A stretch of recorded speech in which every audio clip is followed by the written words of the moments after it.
அடைவாய். உடலில் உறுதியை பெரிதாய் தருவாய்.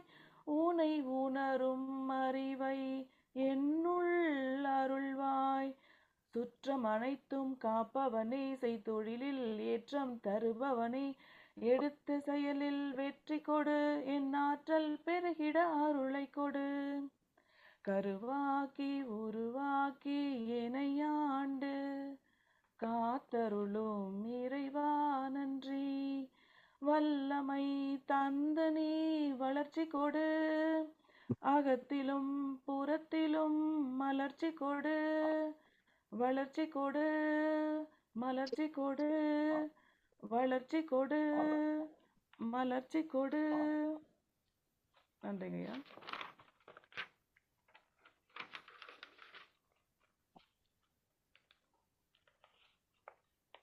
எப்போது இறைவிளக்கு பாடலும் பாடிடலாம்.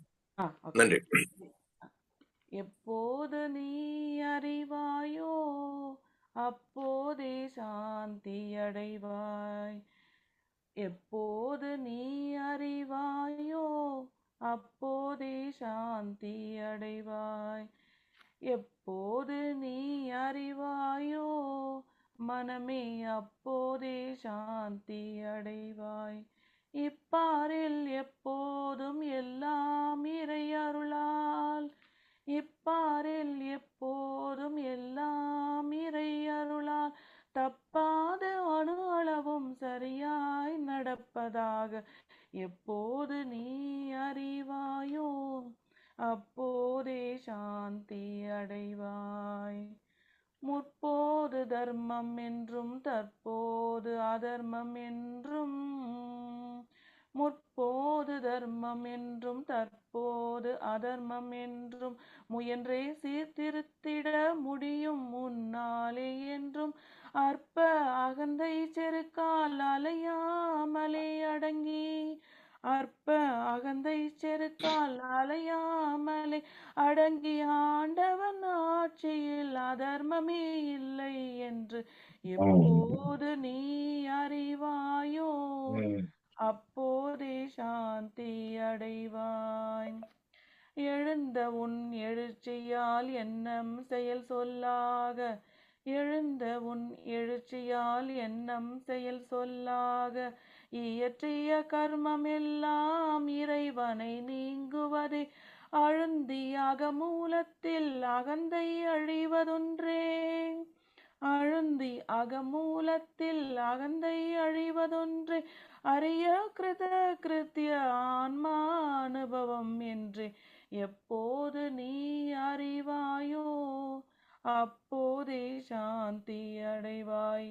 மனமே எப்போது நீ அறிவாயோ அப்போதே சாந்தி அடைவாய். இப்பாரில் எப்போதும் எல்லாம் இறை அருளால். தப்பாது அணு அளவும் சரியாய் நடப்பதாக எப்போது நீ அறிவாயோ அப்போதே சாந்தி அடைவாய். நன்றிங்கய்யா. நன்றி நன்றி. ரொம்ப சிறப்பா பாடுங்க. இறைவனுக்கு பாடலும் இறைவனுக்கு பாடலும் ரெண்டுமே சிறப்பா அமைஞ்சது இன்னைக்கு. ரொம்ப சிறப்பு. இப்போ உண்மையான ஞானமும் உங்களது நல்ல கர்மாக்களும் மட்டுமே உங்கள் வாழ்வில் அனைத்து இன்பங்களையும் கொடுக்கும். கடவுள் அன்புமயமானவர், ஆனால் கர்ம விதிகளுக்கு உட்பட்டு செயல்படுபவர். இறை தூதர் டாக்டர் இளங்கோ. இப்போ இன்னைக்கு ஒரு நிமிட பேர் ஒண்ணு பண்ணிடலாம். இப்போது நம்ம செஞ்சிட்டு இருக்கிறது தான். ஒரு நிமிஷம் வந்துட்டு இன்னைக்கு உங்களுடைய நாள் சிறப்பா இருக்கிறதுக்கும் உங்களுடைய தேவைகள் எதுவா இருந்தாலும் அது ஒரு கூட்டு பிரார்த்தனை மாதிரி பண்றதுக்கும் ஒரு நிமிட பிரேயர். இப்ப 5:06 ஆகுது. 5:07 வரைக்கும் நம்ம பண்ணிடலாம்.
நன்றி. இப்போ கர்ம ஆற்றல் வகுப்பை பத்தி திரு சுப்பிரமணியம் சார் அவர் வந்து இதை வந்து இன்னைக்கு வழி நடத்துவாங்க. சுப்பிரமணியம் சார். நன்றி. ஓகே சார், கண்டிப்பா பண்ணிக்கிறேன் சார். கனவு மெய்ப்பட வேண்டும், கைவசமாவது விரைவில் வேண்டும், தனமும் இன்பமும் வேண்டும், தரணியிலே பெருமை வேண்டும், கண் திறந்திட வேண்டும், காரியத்தில் முடிவு வேண்டும். அனைவருக்கும் இனிய உற்சாகமான சந்தோஷமான மகிழ்ச்சியான மங்களகரமான கலகலப்பான காலை வணக்கம். உங்களுடைய கனவுகள், லட்சியங்கள், குறிக்கோள்கள், இலக்குகள் எதுவாக இருந்தாலும் இந்த கர்மா ஹீலிங் மூலமாக அவை சர்வ நிச்சயமாக நிறைவேறும் என்று உறுதியளிக்கிறோம். நன்றிகள். முதல்ல வந்து என்னை பத்தின ஒரு சின்ன அறிமுகம். என்னுடைய பேர் வந்து சுப்பிரமணியன். சொந்த ஊர் வந்து ராஜபாளையம். இந்த கர்மா ஹீலிங்குடைய அறிமுக வகுப்பு வந்து எனக்கு வந்து சென்ற ஆண்டு கிடைச்சது, 2025. எனக்கு வந்து ஒரு குருநாதர் ஒருத்தர் இருந்தார் கோயம்புத்தூர்ல. அவர் வந்து ஒரு ஸ்பெஷல் கெஸ்டா அந்த கர்மா ஹீலிங்க்கு வரும்போது அந்த லிங்கை வந்து எனக்கு வந்து ஷேர் பண்ணியிருந்தாங்க. இந்த மாதிரி ஒரு ஜூம் மீட்டிங் பண்றேன், நீங்க கண்டிப்பா வாங்க அப்படின்னு. அந்த மீட்டிங் வந்து அட்டன் பண்ணும்போது இதோட லிங்க் கிடைச்சது. அப்போ குரூப் லிங்க்கும் அதில் ஷேர் பண்ணியிருந்தாங்க. இந்த குரூப்ல நான் வந்து இறங்கியிருந்தேன். அந்த ஸ்பெஷல் கெஸ்ட் எப்படி எனக்கு வந்து அந்த மீட்டிங் வர சொன்னாங்கன்னா, அன்னையில இருந்து இப்போ வரைக்கும் தொடர்ந்து இந்த ப்ரோக்ராம் அட்டன் பண்ணிட்டு இருக்கேன். இந்த கர்மா ஹீலிங் இந்த ஜூம்ல வந்து எனக்கு மிகப்பெரிய ஒரு ஈர்ப்பு வந்துச்சு. ஏன்னா இந்த ப்ரோக்ராம் வர்றதுக்கு முன்னாடியே தெரிஞ்சோ தெரியாமலோ அறிஞ்சோ அறியாமலோ இந்த கர்மா அப்படிங்கிற பத்தி நான் வந்து பல முறை வந்து நான் பேசியிருக்கேன். என்னுடைய நண்பர்கள் கிட்ட, என்னுடைய மனைவி கிட்ட பேசியிருக்கேன். ஆனா அதை பத்தி எனக்கு என்னன்னே தெரியாது. நம்ம ஏதோ கஷ்டப்படுறோம் அப்படின்னா அதுக்கு காரணம் வந்து கர்மா தான் அப்படிங்கிற மாதிரி வந்து நான் வந்து ஒரு யதார்த்தமா நான் பேசியிருக்கேன். இதை பத்தி முழுமையான விவரங்கள் தெரியாது. இதுக்குள்ள வந்ததுக்கு அப்புறம் தான் இந்த கர்மாலேயே வந்து கிட்டத்தட்ட ஒரு 3 விதமான கர்மா இருக்கு. அதெல்லாம் நம்ம கடக்கணும். நம்மளுடைய பிறவி பயன் அப்படிங்கிற ஒரு விஷயத்த நம்ம வந்து முடிவுக்கு கொண்டு வர்றதுக்கு மிகப்பெரிய காரணமா இந்த கர்மா தான் இருக்கும் அப்படிங்கிறத இந்த ப்ரோக்ராம் மூலமா தொடர்ந்து பல விஷயங்களை கத்துக்கிட்டும், இங்க சொல்லக்கூடிய விஷயங்களை செயல்பட்டுக்கிட்டும் நான் வந்துட்டு இருக்கேன். ஸோ இன்னைக்கு சில விஷயங்களை வந்து என் சார்ந்த விஷயங்களை நான் வந்து ஷேர் பண்ணிடுறேன். அதுக்கு முதல்ல வந்து பாத்தீங்கன்னா, இந்த கர்மா அப்படிங்கிற ஒரு விஷயத்தை எடுத்துக்கிட்டாலே முதல்ல நம்ம செய்ய வேண்டியது வந்து என்ன அப்படின்னா, நம்ம நன்றியோட தான் நம்ம எல்லாத்தையுமே நம்ம ஆரம்பிக்கணும். இந்த கர்மா ஹீலிங் வகுப்புல வந்து நம்ம வந்து ஆரம்பிக்கக்கூடியது வந்து நன்றியோட ஆரம்பிக்கணும். முதல்ல நன்றி அப்படிங்கிறது வந்து பாத்தீங்கன்னா யாருக்கு அப்படின்னா, இறைவனுக்கு நன்றி. இந்த மாதிரியான ஒரு தருணத்துல அற்புதமான இந்த வாய்ப்பை வழங்கிய இறைவனுக்கு நன்றி. அடுத்து இந்த நேரத்துல நான் நன்றி சொல்லக்கூடியது வந்து பாத்தீங்கன்னா, என்னுடைய பெற்றோர்கள். இந்த அளவுக்கு நான் வந்து ஒரு ஒரு உடலா இன்னைக்கு உருவாயிருக்கும் அப்படின்னா அதுக்கு காரணம் வந்து என்னுடைய பெற்றோர்கள். உச்சந்தலையிலிருந்து உள்ளங்கால் வரைக்கும் வந்து காரணம் அவங்க தான். ஸோ அவங்களுக்கு நன்றி. இது போக இன்னைக்கு இந்த மாதிரியான ஒரு ஜூம் மீட்டிங் பழங்குற வரைக்கும் வாய்ப்புகள் இன்னைக்கு எனக்கு கிடைச்சிருக்கு அப்படின்னா, எனக்கு கத்துக்கிட்ட என்னுடைய குருநாதர்கள், அதாவது அசையும் பொருட்களா இருக்கட்டும், அசையும் பொருட்களா இருந்தாலும் சரி, அசையா பொருட்களா இருந்தாலும் சரி, ஒவ்வொரு இடத்துல இருந்தும் நம்ம பல விஷயங்களை கத்திருப்போம். உபதேசம் மாதிரி சொல்லக்கூடிய குருநாதர்கள், அதட்டி சொல்லக்கூடிய குருநாதர்கள், அது போக அன்பால் சொல்லக்கூடிய குருநாதர்கள், வற்புறுத்தி சொல்லக்கூடிய குருநாதர்கள், எண்ணற்ற குருநாதர்கள். அந்த குருநாதர்கள் யாரோ ஒருத்தட்ட இருந்து ஏதோ ஒரு விஷயத்த கத்துக்கிட்டா கூட அவங்க நமக்கு குரு தான். ஸோ அந்த குருநாதர்களுக்கு இந்த இடத்துல நன்றி நம்ம சொல்லிக்கிறோம். அடுத்து இன்னைக்கு இந்த அளவுக்கு நம்ம வந்து இருக்கிறோம் இந்த சமூகத்துல அப்படின்னா இதுக்கு காரணம் நம்ம படித்த புத்தகங்கள். இந்த புத்தகங்கள் மூலமா எவ்வளவு விஷயங்களை நம்ம கத்திருப்போம். இந்த புத்தகங்கள் வந்து ஒரு மிக சிறந்த நண்பன்.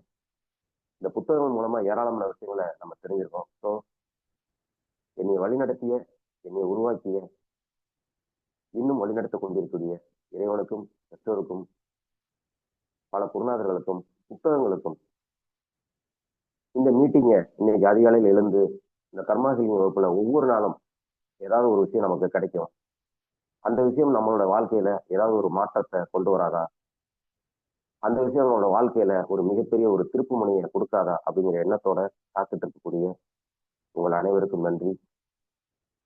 இந்த மாதிரியான ஒரு வாய்ப்பை எனக்கு வழங்கிய நம்மளுடைய கர்மா ஹீலிங்ல இருக்கக்கூடிய நன்னறியாளர் அசத்தின் ஐயாவுக்கு மிகப்பெரிய நன்றி. அதை தாண்டி இன்னைக்கு இத்தனை பேருக்கு வழிகாட்டக்கூடிய, இன்னும் பல லட்சம் பேருக்கு, பல கோடி பேர்களுக்கு வழிகாட்டி ஒளிவிக்கக்கூடிய நம்மளுடைய குருநாதர்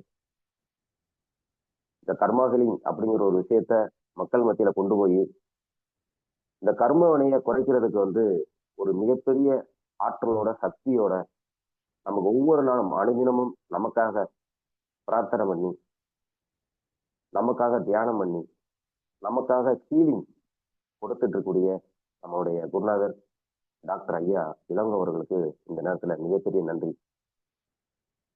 இந்த ஹீலிங், கர்மா ஹீலிங் இந்த வகுப்புல எப்படி ஈர்ப்பு வந்துச்சு அப்படின்னா, நம்மளுடைய நன்னறியாளர் ஆசத்தம்பி ஐயா பத்தி நம்ம சொல்ல வேண்டிய அவசியமே இல்லை. ஒரு சிறந்த பேச்சாளர், ஒரு சிறந்த பாடகர், ஒரு சிறந்த நன்னறியாளர், ஒரு சிறந்த கட்டுரையாளர், இந்த மாதிரி ஒரு சிறந்த எழுத்தாளர், இந்த மாதிரி எவ்வளவு விஷயங்கள் நம்ம சொல்லிக்கிட்டே போகலாம். அவங்க சொன்ன கருத்துல ஒண்ணே ஒண்ணு மட்டும் நான் சொல்லிக்கிறேன். நான் ஒவ்வொரு விஷயமும், நம்மளுடைய நன்னறியாளர் ஆசத்தின்பைய சொல்லக்கூடிய ஒவ்வொரு விஷயமும் நம்மளோட வாழ்க்கையில ஒரு மிகப்பெரிய மாற்றத்தை உருவாக்கிருக்கு. அதோட சிந்திக்க வைக்கக்கூடிய ஆற்றல் ரொம்ப அதிகமா இருக்கும். அதே ஒரே ஒரு விஷயத்தை மட்டும் ஒரு ஹிண்ட்ஸா சொல்லிட்டு அடுத்ததுக்கு நம்ம போகலாம். அதாவது நம்ம படிச்சிருக்கோம் என்ன அப்படின்னா, காலம் அப்படிங்கிறத நம்ம படிச்சிருக்கோம். இறந்த காலம், நிகழ்காலம், எதிர்காலம். சின்ன வயசுல இருந்து அதான் நம்ம சொல்லி கொடுத்துருக்காங்க. Past, present, future.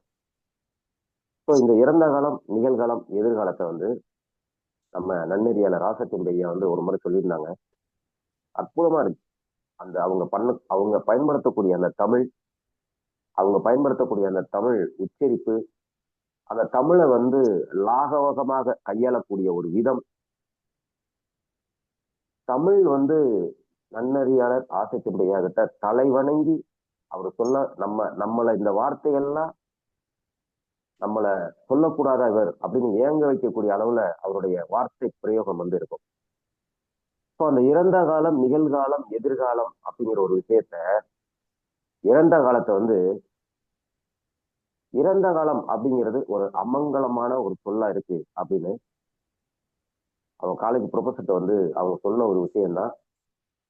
இந்த மூணுக்குமே அந்த காலம் அப்படிங்கிறத கொஞ்சம் மாத்தி என்ன செஞ்சாங்க, வார்த்தைகளை பயன்படுத்துறாங்க. இறந்த காலம் அப்படிங்கிறது நிகழ்ந்த காலம் அப்படின்னு சொல்லியிருந்தாங்க. நிகழ்காலத்தை நிகழ்காலம், எதிர்காலத்தை நிகழும் காலம். ஸோ நிகழ்ந்த காலம், நிகழ்காலம், நிகழும் காலம். என்ன மாதிரியான தமிழ்! தமிழ்ல கோடிக்கணக்கான வார்த்தைகள் புதுசா நமக்கு அருமையான விஷயங்களை சொல்லியிருந்தாங்க. இதெல்லாம் ஒரு சின்ன ஒரு உதாரணம். ஒரு பானை சோத்துக்கு ஒரு சோறு பதம்னு சொல்லுவாங்க.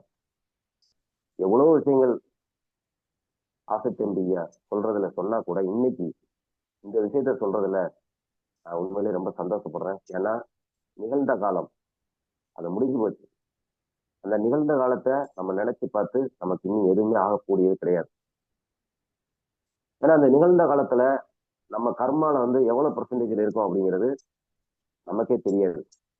அறிஞ்சோ அறியாமலோ, தெரிஞ்சோ தெரியாமலோ நம்ம தவறுகள் மேல தவறுகள் செஞ்சுக்கிட்டு தான் இருப்போம். நமக்கா ஒரு விஷயத்த பண்ணும்போது அது தவறுன்னு தெரியாது.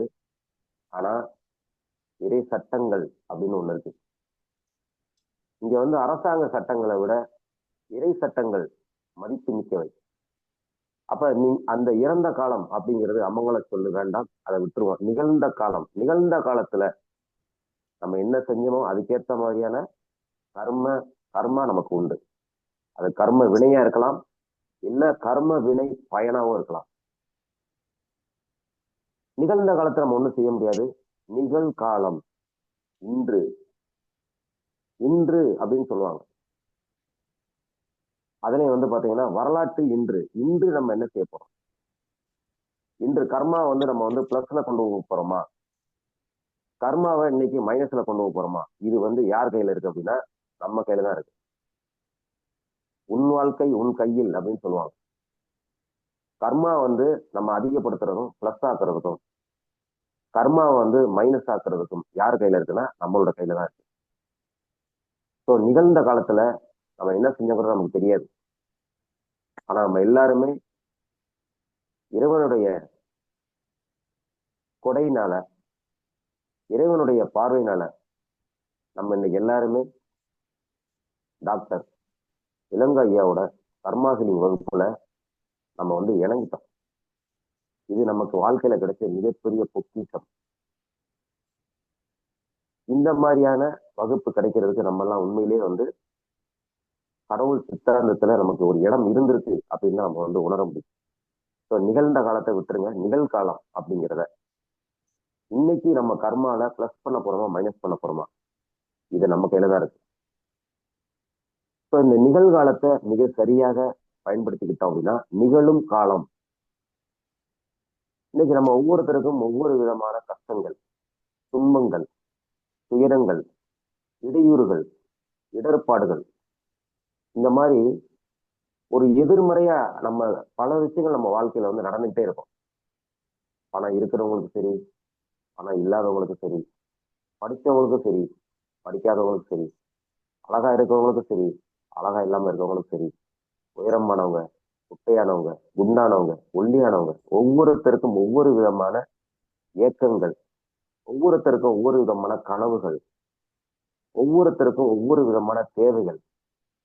இந்த தேவைகள், இந்த கனவுகள், இந்த ஏக்கங்கள், இது எல்லாம் நமக்கு சரிவர நடக்கணும் அப்படின்னா இந்த நிகழ்காலத்தை நம்ம கர்மாவை பிளஸ் பண்ணோம் அப்படின்னா நிகழும் காலம் உண்மையிலேயே நமக்கு சிறப்பா இருக்கும். அதையும் தாண்டி இங்க இந்த கர்ம ஆற்றல் சிகிச்சை வகுப்புல நம்மளுடைய குருநாதர், நம்மளுடைய ஆசான் ஐயா டாக்டர் இளங்கோ ஐயா அவங்களுடைய வழிநடத்தல்ல ஒரே ஒரு விஷயம், ஒரு பேருண்மையை வந்து நம்ம தெரிஞ்சுக்கிறோம். அது என்ன அப்படின்னா, இந்த ஒவ்வொரு மனிதருக்கும் ஒரு பிரச்சனை இருக்கு. ஒவ்வொரு மனிதர்களுக்கும் ஒரு பிரச்சனை இருக்கு. அது பண ரீதியாவோ இல்லாட்டி மன ரீதியாவோ இந்த மாதிரி பிரச்சனை இருக்கு. இந்த பிரச்சனை வந்து பாத்தீங்கன்னா மக்களுக்கு இருக்கக்கூடிய பிரச்சனை வந்து ஒரு 3 விதமான பிரச்சனை வந்து இருக்கு. ஒண்ணு உடல் ரீதியான பிரச்சனை. 3 பிரச்சனை தான் மக்களுக்கு இருக்கு.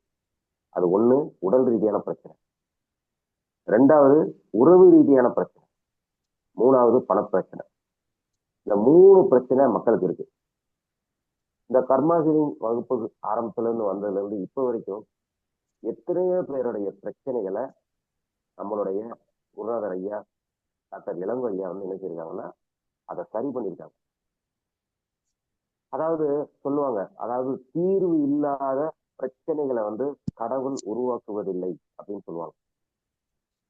சொல்யூஷன் இல்லாத ஒரு இடம் எங்கேயுமே இல்லை அப்படிம்பாங்க.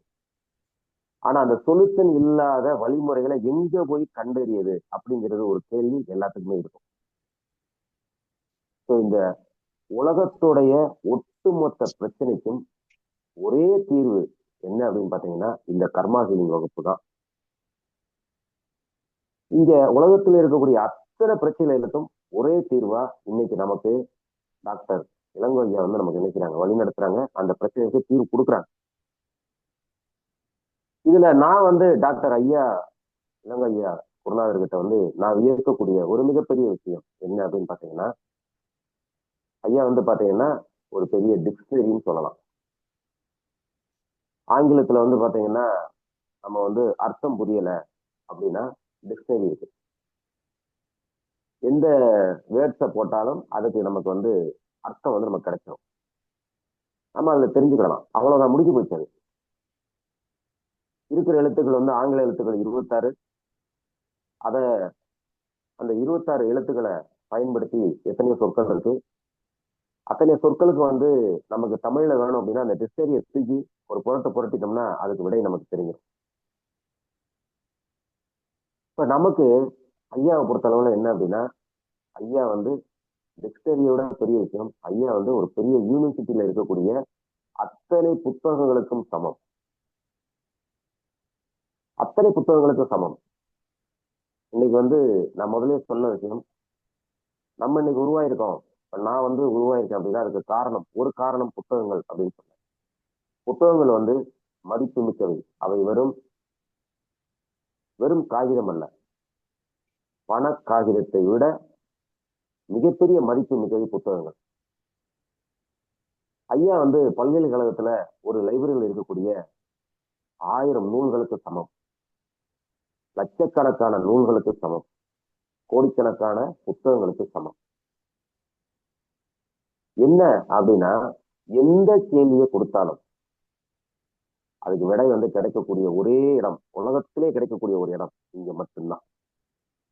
நான் எந்த விஷயம், ஏன்னா பல இடங்கள்ல நம்ம ஒரு கேள்வி எழுப்பணும் அப்படின்னா அந்த கேள்விக்கு ஒரு சில இடங்கள்ல நேரடியாக பதில்கள் கிடைக்கும், ஒரு சில இடங்கள்ல மறைமுகமா தான் பதில்கள் கிடைக்கும், ஒரு சில இடங்கள்ல அந்த கேள்விகளுக்கு பதில்கள் ரகசியமாக வைக்கப்படும்.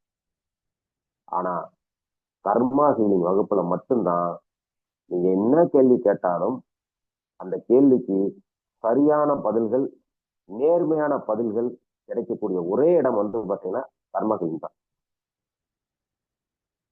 அந்த கேள்விகள் எதுவானாலும் இருக்கலாம். அந்த சப்ஜெக்ட் அரசியல் பத்தி இருக்கலாம், விளையாட்டை பத்தி இருக்கலாம், ஆன்மீகத்தை பத்தி இருக்கலாம், இல்ல ஒருத்தருக்கு வரக்கூடிய உடல் ரீதியான பிரச்சனை பத்தி இருக்கலாம், இல்ல ஒருத்தருக்கு இருக்கக்கூடிய மன ரீதியான பிரச்சனையை பத்தி இருக்கலாம். உலகத்துடைய ஒட்டுமொத்த பிரச்சனைக்கும் எந்த கேள்வி வந்தாலும் அந்த கேள்விக்கு விடை சொல்லக்கூடிய ஒரே இடம், நான் வியந்து பார்த்த ஒரு இடம் இங்க கர்மா ஹீலிங்ல நம்மளோட குருநாதர் டாக்டர் இளங்கோ ஐயா மட்டும்தான். ஸோ அவங்களுடைய வழிகாட்டுதல்ல, அவங்களுடைய ஆலோசனைகள்ல நம்ம எல்லாருமே இந்த கர்மா ஹீலிங் வகுப்புல பயணிக்கிறதுல உண்மையிலே நம்ம அனைவருக்கும் மிகப்பெரிய சந்தோஷம், மிகப்பெரிய நன்றிகள். இந்த மாதிரி ஒரு அற்புதமான ஒரு வாய்ப்பு நமக்கு வந்து இங்க வந்து கிடைச்சிருக்கு. இவ்வளவு நேரம் எடுக்கிறோம், நன்றிகள் சொல்றதுக்கே இவ்வளவு நேரம் எடுக்கிறோம். நன்றிகள் ஏன் இவ்வளவு சொல்றோம் அப்படின்னா, கர்மா ஹீலிங்ல இருக்கக்கூடிய மிக முக்கியமான ஒரு மிக முக்கியமான பாயிண்ட் என்ன அப்படின்னா நன்றிகள். நன்றிகள் நன்றிகள் சொல்லக்கூடிய இடத்துலதான் கர்மா வந்து நமக்கு நல்லதை திருப்பி கொடுக்க ஆரம்பிக்கும். அதனாலதான் இந்த நன்றியோட நம்ம என்ன செய்யறோம், இந்த இதை வந்து நம்ம வந்து ஸ்டார்ட் பண்ணிருக்கோம். ஸோ அனைவருக்கும் நன்றிகள்.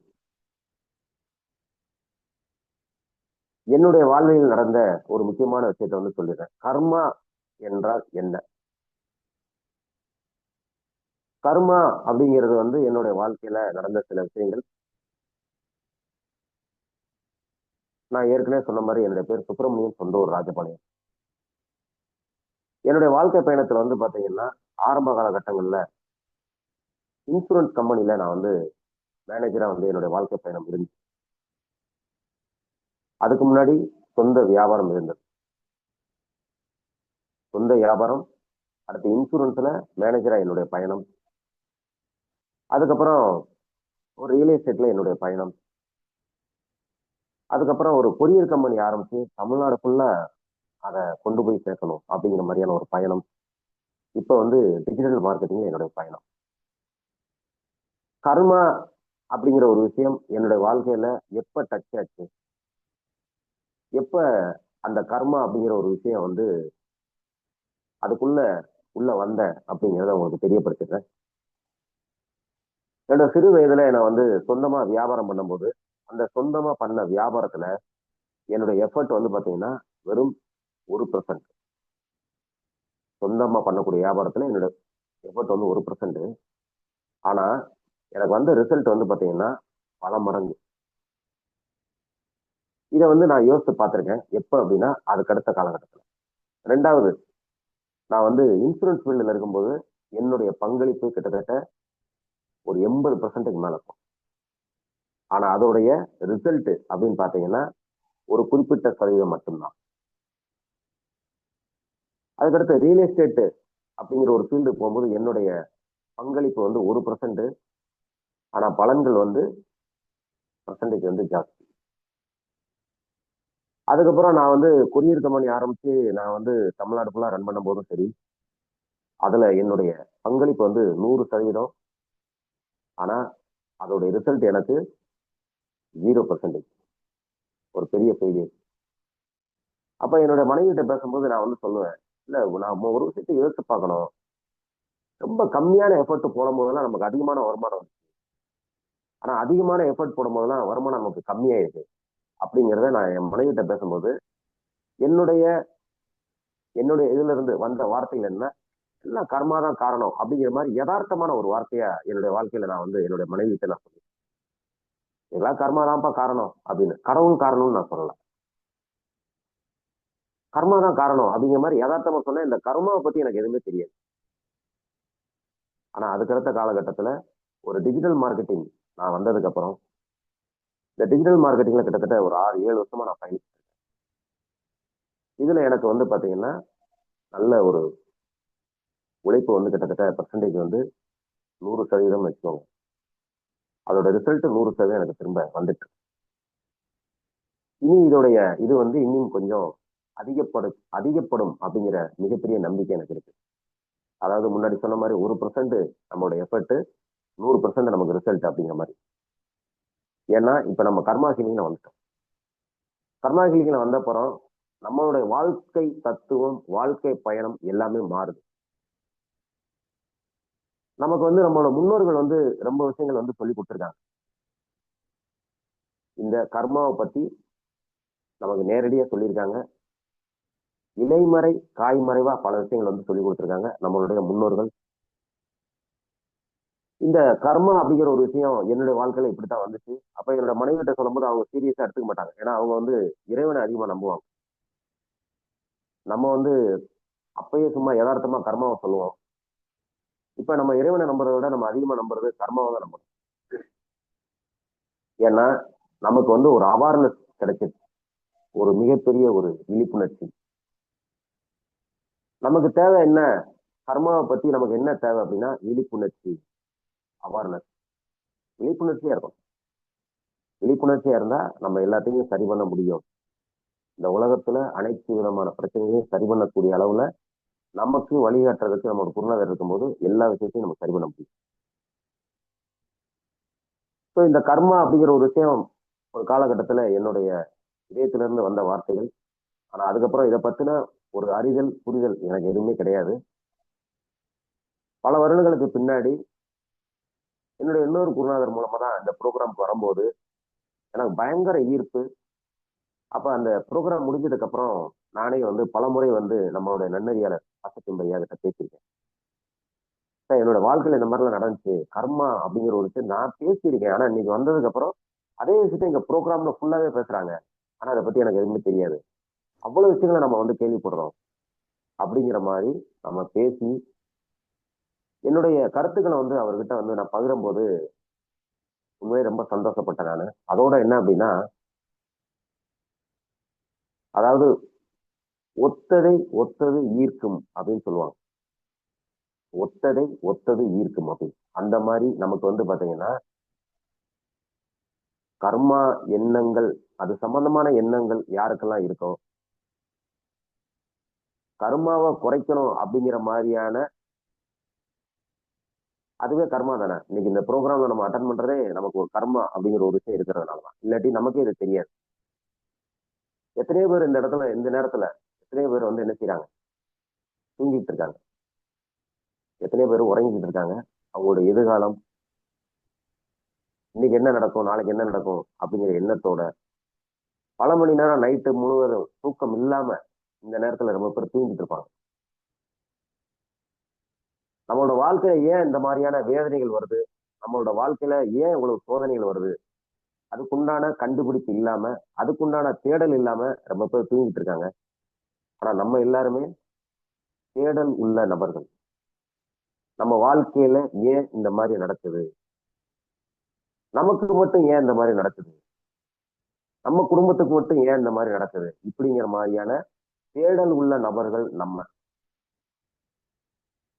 இந்த தேடல் உள்ள நபர்களுக்கு நமக்கு இந்த உலகம் நமக்கு கொடுத்த ஒரு விஷயம், அற்புதமான விஷயம், நமக்கு கிடைச்ச ஒரு நல்வாய்ப்பா இந்த கர்மா அப்படிங்கிற ஒரு விஷயம் நமக்கு வந்து கிடைச்சிருக்கு. இங்க நமக்கு வந்து தீர்வு கிடைக்கும். தீர்வு கிடைச்சிட்டு இருக்கு. இப்ப இந்த இடத்துல வந்து நம்ம வந்து நம்மளோட முன்னோர்கள் சொன்ன பல விஷயங்களை வந்து பார்க்கலாம் இந்த கர்மாவை பத்தி. என்ன அப்படின்னு பாத்தீங்கன்னா, இன்னைக்கு நம்ம எனக்கு மட்டும்தான் அவ்வளவு கஷ்டம், கடவுள் எனக்கு மட்டும்தான் அவ்வளவு கஷ்டத்தை கொடுத்திருக்காரு, இவ்வளவு சோதனை கடவுள் கொடுக்குறாரு அப்படின்னு பல பேர் சொல்றதை நம்ம கேட்டிருக்கோம். ஆனா நம்ம முன்னோர்கள் சொல்லி வச்ச விஷயம், நம்ம குருநாதர் டாக்டர் இளங்கோ ஐயா சொல்லக்கூடிய விஷயம் என்ன அப்படின்னா, எல்லாமே காரணம் கர்மா தான். இது எப்படி கர்மா வருது, கர்மா எப்படி உருவாகுது? முதல் விஷயம், தீதும் நன்றும் பிறர் தர வாரா. நமக்கு வரக்கூடிய கெட்ட விஷயங்களோ நமக்கு நல்ல விஷயங்களோ யாருமே கொண்டு வர்றது இல்லை, நம்மளே தான் கொண்டு வரோம். இந்த பேரு உண்மையை என்னைக்கு நம்ம உணர ஆரம்பிக்கிறோமோ அன்னைக்கு நம்ம கர்மால இருந்து தப்பிச்சிடலாம். தீதும் நன்றும் பிறர் தர வாரா. தீது நமக்கு நடக்குதா, கெட்டது நடக்குதா, ஏதோ ஒரு விஷயத்துல நம்ம கஷ்டப்படுறோமா, ஏதோ ஒரு விஷயத்துல நம்ம துன்பம் அடைகிறோமா, நம்ம தான் காரணம். நமக்கு நல்லது நடக்குதா, சந்தோஷமா இருக்குமா, நம்ம தான் காரணம். இந்த ஒரே ஒரு விஷயத்த வந்து நம்ம வந்து உணரணும். இப்ப இந்த கர்மாகிலிங்க வந்ததுக்கு அப்புறம் ரொம்ப விஷயம் நான் உணரப்பட்டிருக்கேன். ஒரு விஷயம் உணரணும், என்ன அப்படின்னா மகிழ்ச்சி அப்படிங்கிற ஒரு விஷயம். இந்த மகிழ்ச்சி அப்படிங்கிற ஒரு விஷயம் நமக்கு எப்பெல்லாம் கிடைக்குது? தொடர்ந்து ஒரு மனிதன் மகிழ்ச்சியாவே இருக்க முடியுமா? தொடர்ந்து ஒரு மனிதன் சந்தோஷமாவே இருக்க முடியுமா? தொடர்ந்து ஒரு மனிதன் சிரிச்சுக்கிட்டே இருக்க முடியுமா? வாய்ப்பில்லை. வாய்ப்பில்லை ராஜா, வாய்ப்பில்லை அப்படிங்கிற மாதிரி இல்லை. காரணம் என்ன அப்படின்னா, நமக்கு ஒரு நாள் இருக்கு அப்படின்னா ஒரு நாள் முழுவதும் நமக்கு எல்லா விதமான தன்மைகளும் மாறி மாறி வந்துட்டே இருக்கு. துக்கம், சந்தோஷம், மகிழ்ச்சி, இன்பம், ஏக்கம், இந்த மாதிரி பல விஷயங்கள், பொறாமை, இதுவுமே நமக்கு வரும். இந்த மாதிரி வந்து நம்மளுடைய கோபம் வரும். இந்த மாதிரி ஒவ்வொருத்தருக்கும் நமக்கு இருக்கக்கூடிய அந்த உணர்ச்சிகள் அப்படின்னு சொல்லுவாங்க. அந்த மாதிரி வந்து கோபம் ஆகிறது, பொறாமை ஆகிறது, சந்தோஷம் ஆகிறது, துக்கம் ஆகிறது, ஏக்கம் ஆகிறது, இதெல்லாம் ஒவ்வொருத்தருக்கும் தொடர்ந்து அடுத்தடுத்த நிகழ்வுகள்லாம் வந்துட்டே இருக்கும். ஸோ எப்பயுமே வந்து கர்மா ஹீலிங்ல இருக்கிறவங்க நம்ம ஒரு விஷயத்த தெரிஞ்சுக்கிற ஒரு விஷயம் என்னன்னா, சந்தோஷமான தருணங்கள் நமக்கு வரும்போது அதை கெட்டியா பிடிச்சுக்கணும். ஆகா சந்தோஷமா இருக்கு, அதை சந்தோஷமா அனுபவிச்சுக்கணும் அந்த சந்தோஷத்தை. அடுத்து இன்னொரு விஷயம், நமக்கு ஒரு துக்கமா இருக்கு அப்படின்னா அதையும் அனுபவிக்கணும். ஏன்னா கர்மா ஹீலிங்களோட கர்மா நம்ம குறைக்கணும் அப்படின்னா அந்த துன்பத்தையும் நம்ம ரசிச்சு இதுவும் கடந்து போகும் அப்படின்னு என்ன செய்யணும், அனுபவிச்சு அதை கடக்கணும். நம்ம கர்மா ஹீலிங் வகுப்புல வந்து அன்னைக்கு ஒரு பெண்மணி வந்து சொல்லியிருந்தாங்க, ஐயா நான் உடம்பு சரியில்லைன்னா மருந்து மாத்திரை கண்டிப்பா எடுக்கணுமா, எனக்கு கர்மானாலதான் எனக்கு உடம்பு சரியில்லாம போகுது, நான் ஏன் அப்படியே ஏத்துக்க கூடாது நாங்க. அப்ப நம்மளோட குருநாதர் டாக்டர் ஐயா இளங்கோ ஐயா சொன்னாங்க, நீங்க பக்குவத்துக்கு வந்துட்டீங்க, இதுதான் ரொம்ப கரெக்ட், இப்பதான் நீங்க கரெக்டா வந்திருக்கீங்கன்னா. இந்த மாதிரி பல விஷயங்களை நம்ம கர்மாகிலின் வகுப்பு மூலமா உணர முடியுது. அதை மனசார ஏத்துக்க முடியுது. எனக்கு ஒரு சோகம் வருதா, எனக்கு ஒரு துன்பம் வருதா, ஹாப்பி, ஐ ஆம் ஹாப்பி, நான் ஏத்துக்கிறேன். ஏன்னா என்னோட கர்மா குறையும். பல தருணங்கள்ல பல காலகட்டங்கள்ல என்னுடைய குடும்பத்தை ஓட்ட முடியாம கஷ்டத்துல இருக்கும்போது என்னோட மனைவி வந்து கேட்பாங்க, என்னங்க இவ்வளவு கஷ்டப்படுறோம், என்னங்க பண்ண போறோம், ஒன்றும் பிரச்சனை இல்லை. கடவுள் நம்மளோட கர்மாவை கழிச்சிட்டு இருக்காரு. அவர்கிட்ட நம்ம ரொம்ப என்ன வச்சிருக்கோம், அவர்கிட்ட வந்து கணக்கு இருக்கு. கடவுள்கிட்ட ஒரு கணக்கு இருக்கு. அந்த கணக்குப்படி நம்ம எல்லாமே கழிஞ்சிட்டே வருது. ஒருத்தட்ட பணம் வாங்கின மாதிரி நம்மளுடைய கர்மால வந்து கர்ம வினை வந்து கணக்கு அவர்கிட்ட இருக்கு. அந்த கர்ம வினை கணக்கு குறைஞ்சிட்டே வருது. நம்ம கஷ்டப்படுறோமா, சந்தோஷம். ஏன்னா கர்ம வினை கழியுது, குறையுது, நல்லது. அதையெல்லாம் குறைஞ்சு முடிஞ்ச உடனே அடுத்து நம்மளுடைய வினை பயன் இருக்கும். அதுக்கு வந்து வர ஆரம்பிக்கும் போது கடவுள் வந்து நம்ம ஜீவோவை பாஸ் பண்ணுவாரு. என்னைக்குதாங்க நம்ம ஜெயிப்போம்? கடவுள் என்னைக்கு நம்ம ஜீவோல கவர்மெண்ட் ஆர்டர் மாதிரி தான் அது. இங்க வந்து கவர்மெண்ட் ஆர்டர் மாதிரி கடவுளுக்கு வந்து பாத்தீங்கன்னா அவர் வந்து ஒரு கையெழுத்து போடணும். அது அவருடைய ஆர்டர். அவர் ஒரு சைன் பண்ணிட்டாரா, நம்மளோட வாழ்க்கை ஜிவ்னு போயிடும். அது வரைக்கும் நம்ம கஷ்டப்படுறோம் அப்படின்னா நம்மளோட கர்ம வினை குறையுது அப்படின்னு நினைச்சு சந்தோஷப்படணும். இதை நினைச்சு நம்ம வருத்தப்படக்கூடாது. அடுத்த முயற்சிகளை ஈடுபடணும் அப்படிங்கிற மாதிரி பல முறை வந்து என்னோட மனைவிட்ட சொல்லியிருக்கேன். இன்னைக்கு இந்த கர்மாற்றல் சிகிச்சை வகுப்பு வந்து பாத்தீங்கன்னா உண்மையிலே வந்து பேருதவியா இருக்கு. தீரும் நன்றும் பிறதர வாரா. நல்லதோ கெட்டதோ நம்மளை சார்ந்தது.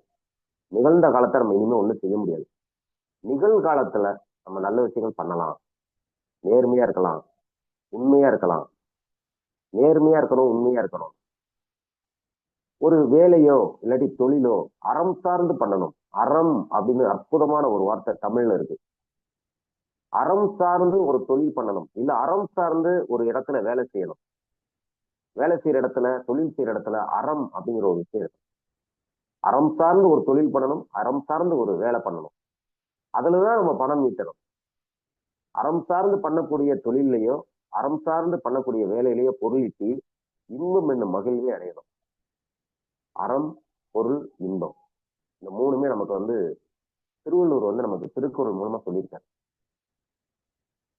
ஸோ இந்த மூணுமே நம்ம வந்து இந்த நிகழ்காலத்துல அறம் சம்பந்தமா நம்ம வந்துட்டோம்னா, ஒரு நீதி நேர்மை சம்பந்தமா நம்ம மாற ஆரம்பிச்சிட்டோம்னா, நம்மளோட வாழ்க்கை நிகழ்காலத்துல இதெல்லாம் செஞ்சிட்டோம்னா நிகழும் காலம் நம்ம கர்ம வினை குறைஞ்சு நமக்கு சரியாயிடும். அதே மாதிரி இப்ப இந்த நிகழ்காலத்துல பிறர்க்கின்னா முற்பகல் செய்யும் தமக்கின்னா பிற்பகல் தாமே வரும். நம்ம நல்லது செய்வோம், நல்லது நடக்கும். நம்ம அது கெட்டது செஞ்சா கெட்டதுதான் வரும்.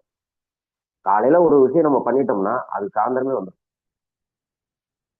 இன்னொரு இது கூட சொல்லுவாங்க, அரசன் அன்று கொள்வான் தெய்வம் நின்று கொள்ளும். அரசன் அன்னைக்கு கொள்ளலாம், ஆனா தெய்வம் நின்று கொள்ளாது. கர்மா தான் நின்று கொள்ளும். அரசன் அன்று கொள்வான், கர்மா நின்று கொள்ளும். அது இப்ப நின்று மெதுவா லேட்டாலாம் கிடையாது, முன்னாடிதான் இருந்துச்சு. அதெல்லாம் சிஸ்டத்தை கூட கொஞ்சம் மாத்திட்டாங்கன்னு நினைக்கிறேன். முன்னாடி உள்ள முன்ஜென்மத்துல இருக்கக்கூடிய நம்ம பண்ண கர்மாவின் பாவங்கள் எல்லாமே நம்ம இப்ப அனுபவிக்கிறோம் அப்படிங்கிற மாதிரிலாம் இருக்குது. இதெல்லாம் ரொம்ப லேட்டா நடந்துச்சு, இப்பெல்லாம் கொஞ்சம் வேகமாவே நடக்குது. நம்மளே ஒரு சின்ன தப்பு பண்ணிருந்தோம்னா அந்த தப்புக்கு உடனடியா ரிசல்ட், அடுத்தடுத்து பலன்கள் உடனே கிடைச்சிருது. அது நல்வினையோ தீவினையோ இது வந்து கிடைச்சிட்டு. ஸோ கர்ம ஆற்றல் வகுப்புல இன்னொரு முக்கியமான ஒரு விஷயம், முன்னோர்கள் சொன்ன விஷயம், வினை விதைத்தவன் வினை அறுப்பான், வினை விதைத்தவன் திணை அறுப்பான்.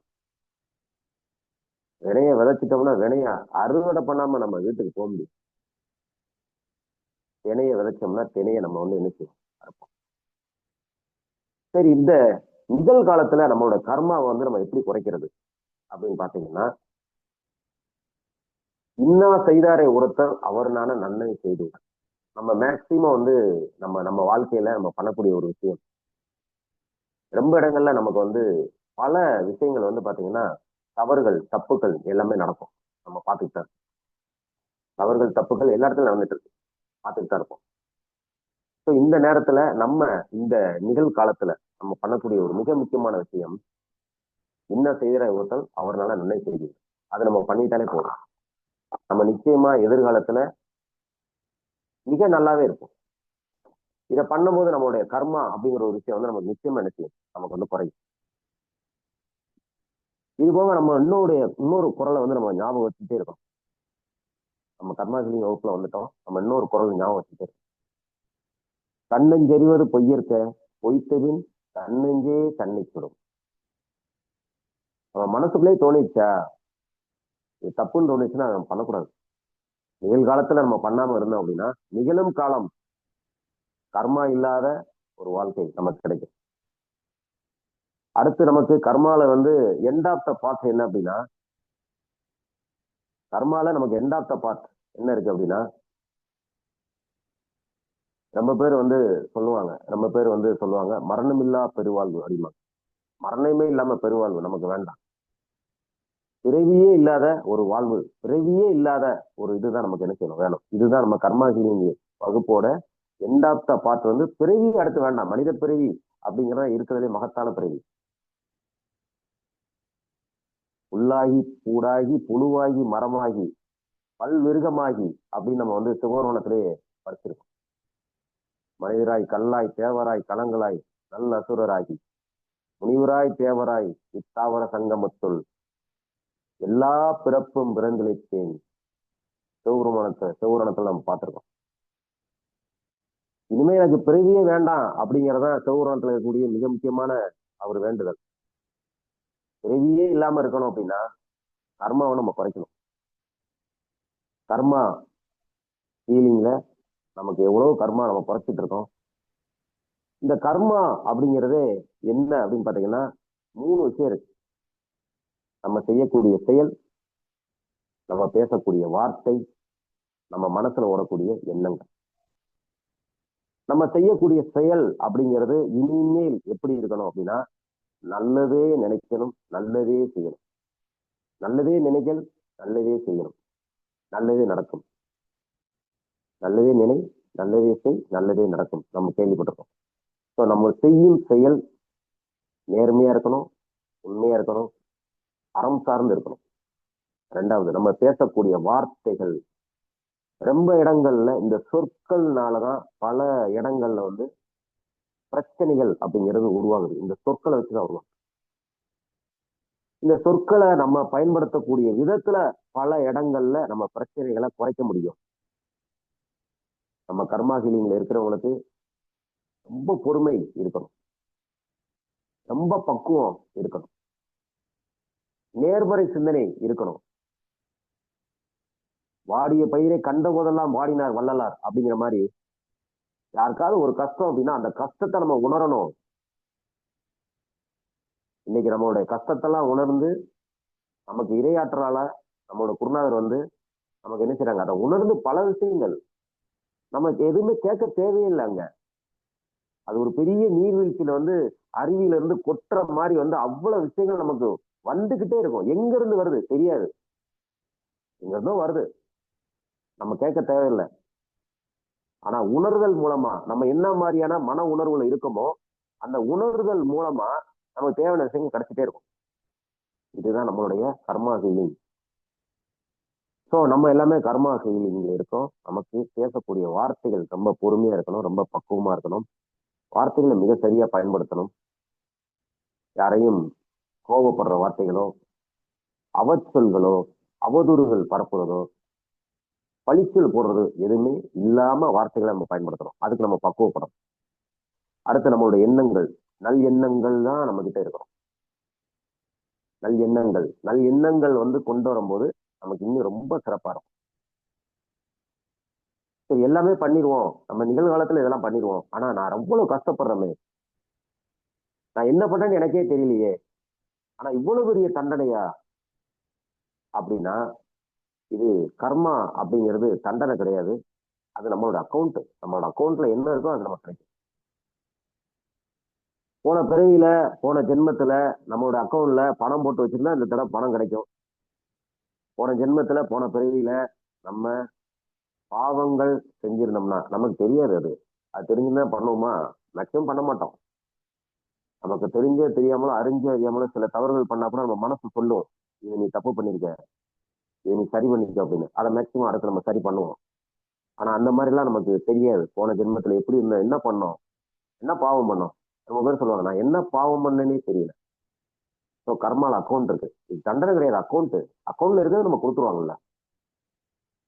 பேங்க் டெபாசிட்ல நமக்கு என்ன இருக்கோ அதானே கொடுப்பாங்க. ஸோ ஜீரோல இருந்தா ஜீரோ தான் கொடுப்பாங்க. லட்சக்கணக்கில் பணம் இருந்தா லட்சக்கணக்கில் பணத்தை கொடுப்பாங்க. பேங்க்ல நம்ம கோல்டா வச்சிருந்தோம்னா கோல்டு திரும்ப கொடுப்பாங்க. என்ன அங்க இருக்கோ அவங்க கொடுப்பாங்க, அவ்வளவுதான். இங்க வந்து கர்மால வந்து அக்கௌண்ட் தான், என்ன இருக்கோ கொடுப்பாங்க, அவ்வளவுதான். ஸோ இந்த நிகழ்காலத்துல நம்ம பண்ணக்கூடிய டெபாசிட் நாளைக்கு நமக்கு இன்ட்ரெஸ்டோட ரிட்டர்ன் ஆகும். இந்த நிகழ்காலத்துல நம்ம பண்ணக்கூடிய நன்மைகள், நம்ம பண்ணக்கூடிய மற்றவங்களுக்கு ஐயா வந்து சொல்லுவாங்க, அருமையா ஒண்ணு சொல்லுவாங்க, அன்னதானத்தை விட சிறந்தது, அன்னதானத்தை விட சிறந்த தானம் ஞானதானம். ஐயா வந்து சொல்லுவாங்க, ஞானாதானம் எவ்வளவு பெரிய பொக்கிஷம். ஒரு குருக்கு நிகரானவர் வந்து இந்த உலகத்துல வந்து யாருமே கிடையாது. கடவுளோட பெரிய ஒரு குரு. கடவுளை ஒருத்தர் காட்டணும்னா அவர் குரு தான் காட்ட முடியும். ஏன்னா யாருக்கும் அவங்களா போயெல்லாம் கடவுளை கண்டுபிடிக்க முடியாது. அதுக்கு குரு தான் வேணும். அப்ப இங்க நம்ம பண்ணக்கூடிய டெபாசிட் நாளைக்கு நமக்கு வரக்கூடிய இன்ட்ரெஸ்டா பேங்க்ல வந்து திரும்பி வரும். அந்த அளவுக்கு கர்மா அப்படிங்கிற ஒரு விஷயத்துல இருக்கு. எண்ணம், சொல், விளைவு. இது போக இந்த கர்மா நம்ம விஷயத்துல வந்து மிக முக்கியமான விஷயம். நான் இங்க இந்த ப்ரோக்ராம் வந்ததுக்கு அப்புறம் நான் தெரிஞ்சுக்கிட்ட விஷயம், அதை மட்டும் நான் வந்து சொல்லியிருக்கேன். என்ன அப்படின்னு பாத்தீங்கன்னா, கர்மா நமக்கு இருக்கு, எல்லாத்துக்குமே இருக்கு, இல்லாமலாம் இல்லை. அதை உடல் ரீதியாவோ, மன ரீதியாவோ, உறவு ரீதியாவோ ஏதோ ஒரு விஷயத்துல கர்மா அப்படிங்கிற ஒரு விஷயம் நமக்கு இருக்குது. ஒரு பெர்சன்டேஜ் இருக்கு. அது இருக்கிறதுனாலதான் நம்ம சில கஷ்டங்கள்ல இருக்கோம். அதாவது ஒரு பாடல் உண்டு, பழைய பாடல் உண்டு. அது சின்ன வயசுல நான் வந்து டிவியில வந்து பார்த்திருக்கேன். அது வந்து அறிஞர் அண்ணா எழுதின பாட்டா இருக்கும்னு நினைக்கிறேன். சொல்லிடுறேன். துன்பம் நேர்கையில் யாழ் வந்து நீ இன்பம் சேர்க்க மாட்டாயா அப்படின்னு ஒரு பாட்டு இருக்கும். துன்பம் நேர்கையில் நீ யாழ் கொண்டு இன்பம் சேர்க்க மாட்டாயா அப்படின்னு. நமக்கு துன்பம் நேர்கையில், துன்பம் நேர்ந்துட்டு தான் இருக்கு. நமக்கு யாழ் கொண்டு இன்பம் சேர்க்கிறதுக்கு தான் ஐயா நமக்கு என்ன செஞ்சாங்க, சித்தர்கள்லாம் நமக்கு ஐயா வந்து நமக்கு அனுப்பிச்சு வச்சிருக்காங்க. ஸோ இங்க வந்து இந்த கர்மா ஹீலிங் வந்ததுக்கு அப்புறம் நான் இங்க தெரிஞ்சுக்கிட்ட விஷயங்கள் வந்து 5 விஷயங்கள்.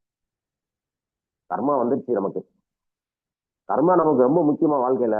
கர்மா அப்படிங்கிற ஒரு விஷயம் முக்கியமா. இப்ப இவ்வளவு விஷயம் நம்ம ஏன் நடக்குது மக்களுக்கு அப்படின்னா, முதல்ல கர்மா வந்து முக்கியம். ஏன் முக்கியம் அப்படின்னா, இந்த உலகத்துல நியாயம் அப்படிங்கிற ஒரு விஷயத்த நிலைநாட்டணும்.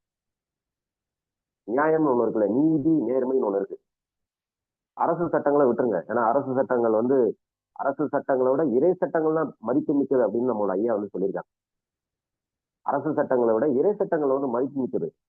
அரசு சட்டங்கள்ல இருந்து யாராலும் தப்பிக்கலாம், பணத்தை கொடுத்தோ ஆட்களை வச்சு எப்படினாலும் தப்பிக்கலாம் அரசு சட்டங்கள்ல இருந்து. ஆனா இறை சட்டங்கள்ல இருந்து தப்பிக்க முடியாது. அதுக்கு ஏராளமான உதாரணங்கள் ஐயா சொல்லியிருக்காங்க. அதே மாதிரி இந்த கர்மா வந்து ஏன் முக்கியம் அப்படின்னா, இந்த உலகத்துல தர்மத்தை நிலைநாட்டணும், நீதியை நிலைநாட்டணும், நியாயத்தை நிலைநாட்டணும். அப்ப இந்த கர்மாங்கிறது முக்கியம். ஒரு மனிதனை பொறுப்போட வாழ வைக்கணும் அப்படின்னா இந்த இது வந்து ரொம்ப முக்கியம், கர்மா. ஸோ நமக்கு விதி அப்படின்னு அதுல பழிய போடாம நம்மளுடைய செயல் தான் காரணம் நம்மளோட கர்மாக்கு அப்படின்னு நம்ம வந்து உணரணும். இதுதான் நம்ம இங்கே ரொம்ப முக்கியம்.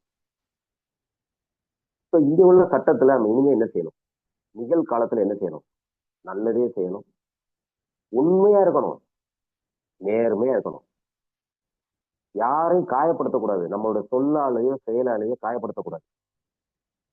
இதை நம்ம தொடர்ந்து செஞ்சுக்கிட்டு இருந்தாலே எதிர்காலம் ரொம்ப சிறப்பா இருக்கும், ரொம்ப சிறப்பா இருக்கும் எதிர்காலம்.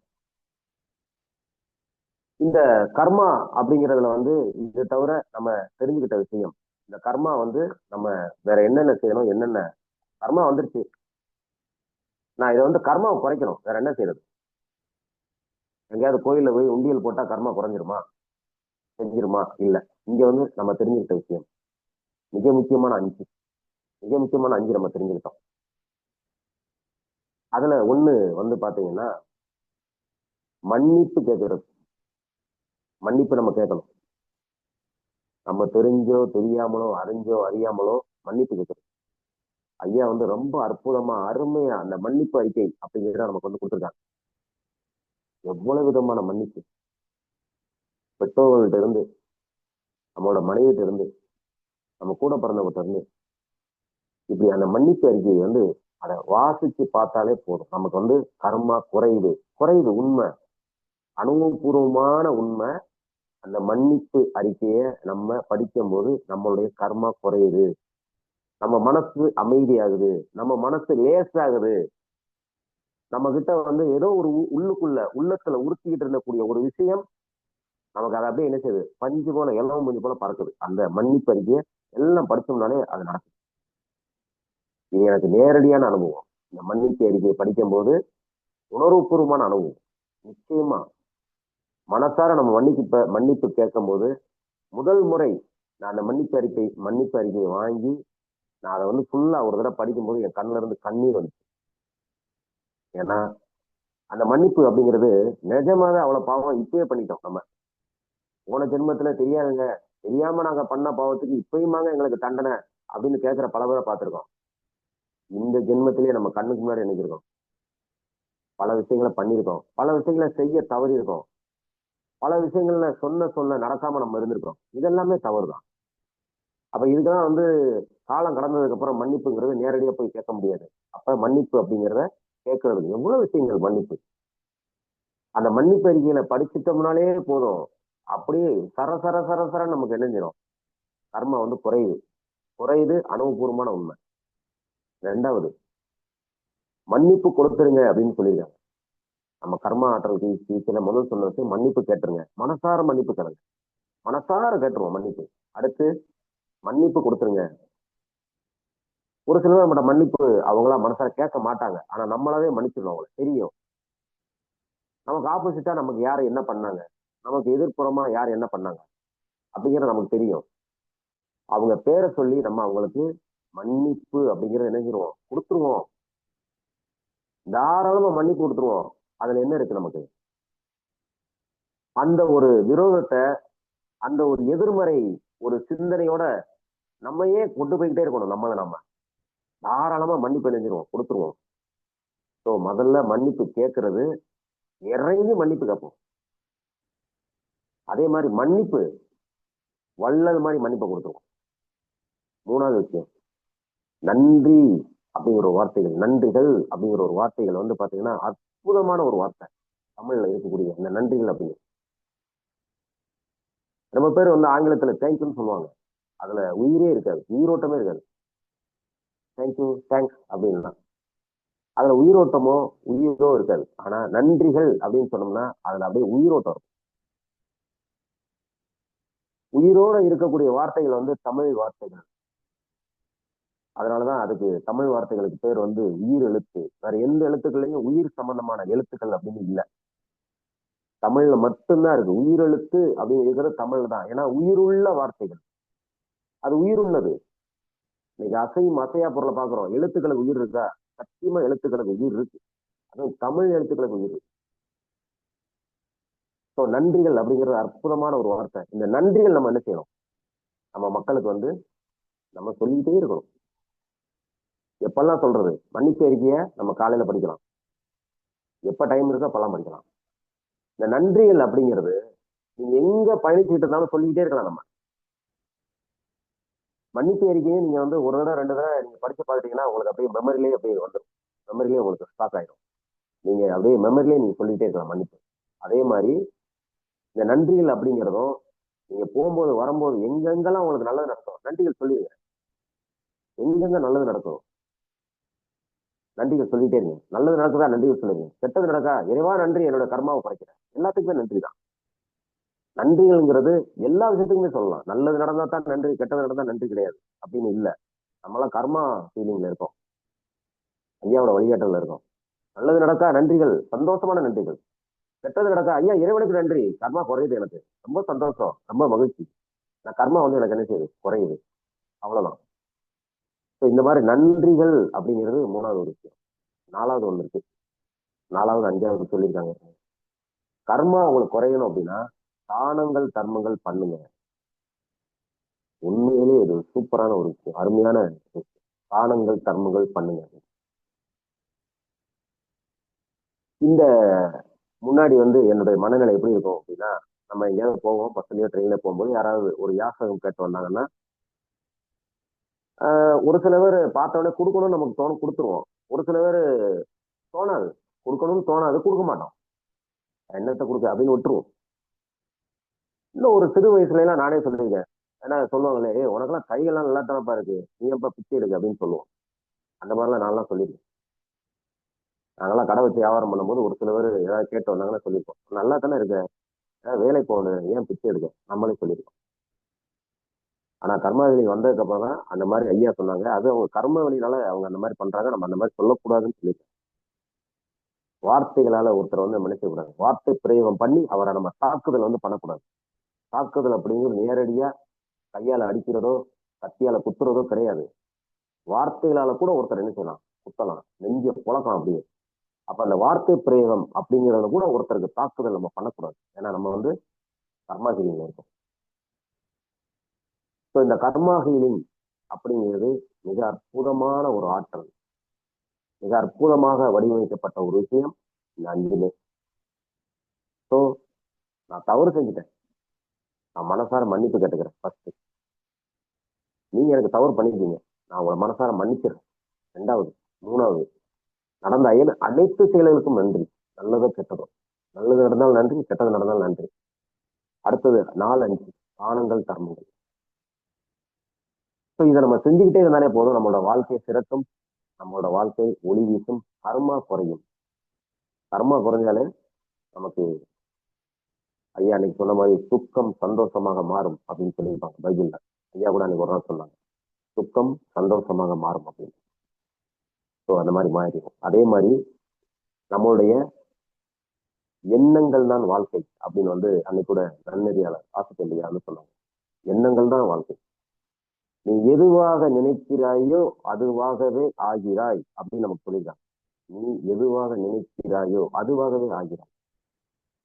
எல்லாமே நம்மளை சார்ந்த ஒரு விஷயமா தான் இன்னைக்கு இந்த உலகத்துல நடந்துட்டே இருக்கு. உன் வாழ்க்கை உன் கையில் அப்படிங்கிற மாதிரி கர்மாவை வந்து அதிகப்படுத்துறதும் கர்மாவை குறைக்கிறதும் யார் கையில இருக்கு அப்படின்னா அதுவும் நம்ம கையில தான். ஸோ இந்த கர்மாவை பத்தி உங்களுக்கு வந்து ஒரு சூப்பரான ஒரு விஷயம் நான் சொல்லலாம் அப்படின்றது. ஒரே ஒரு சின்ன ஒரு கதை தான். அந்த கதையை வந்து நான் சொல்றேன். பாம்பேல வந்து பாத்தீங்கன்னா உங்களுக்கே தெரியும், அடுக்குமாடி குடியிருப்பு ரொம்ப இருக்கும் பாம்பேல. அந்த மாதிரி அடுக்குமாடி குடியிருப்பு வந்து அபார்ட்மெண்டா இருக்கக்கூடிய ஒரு ஏரியா.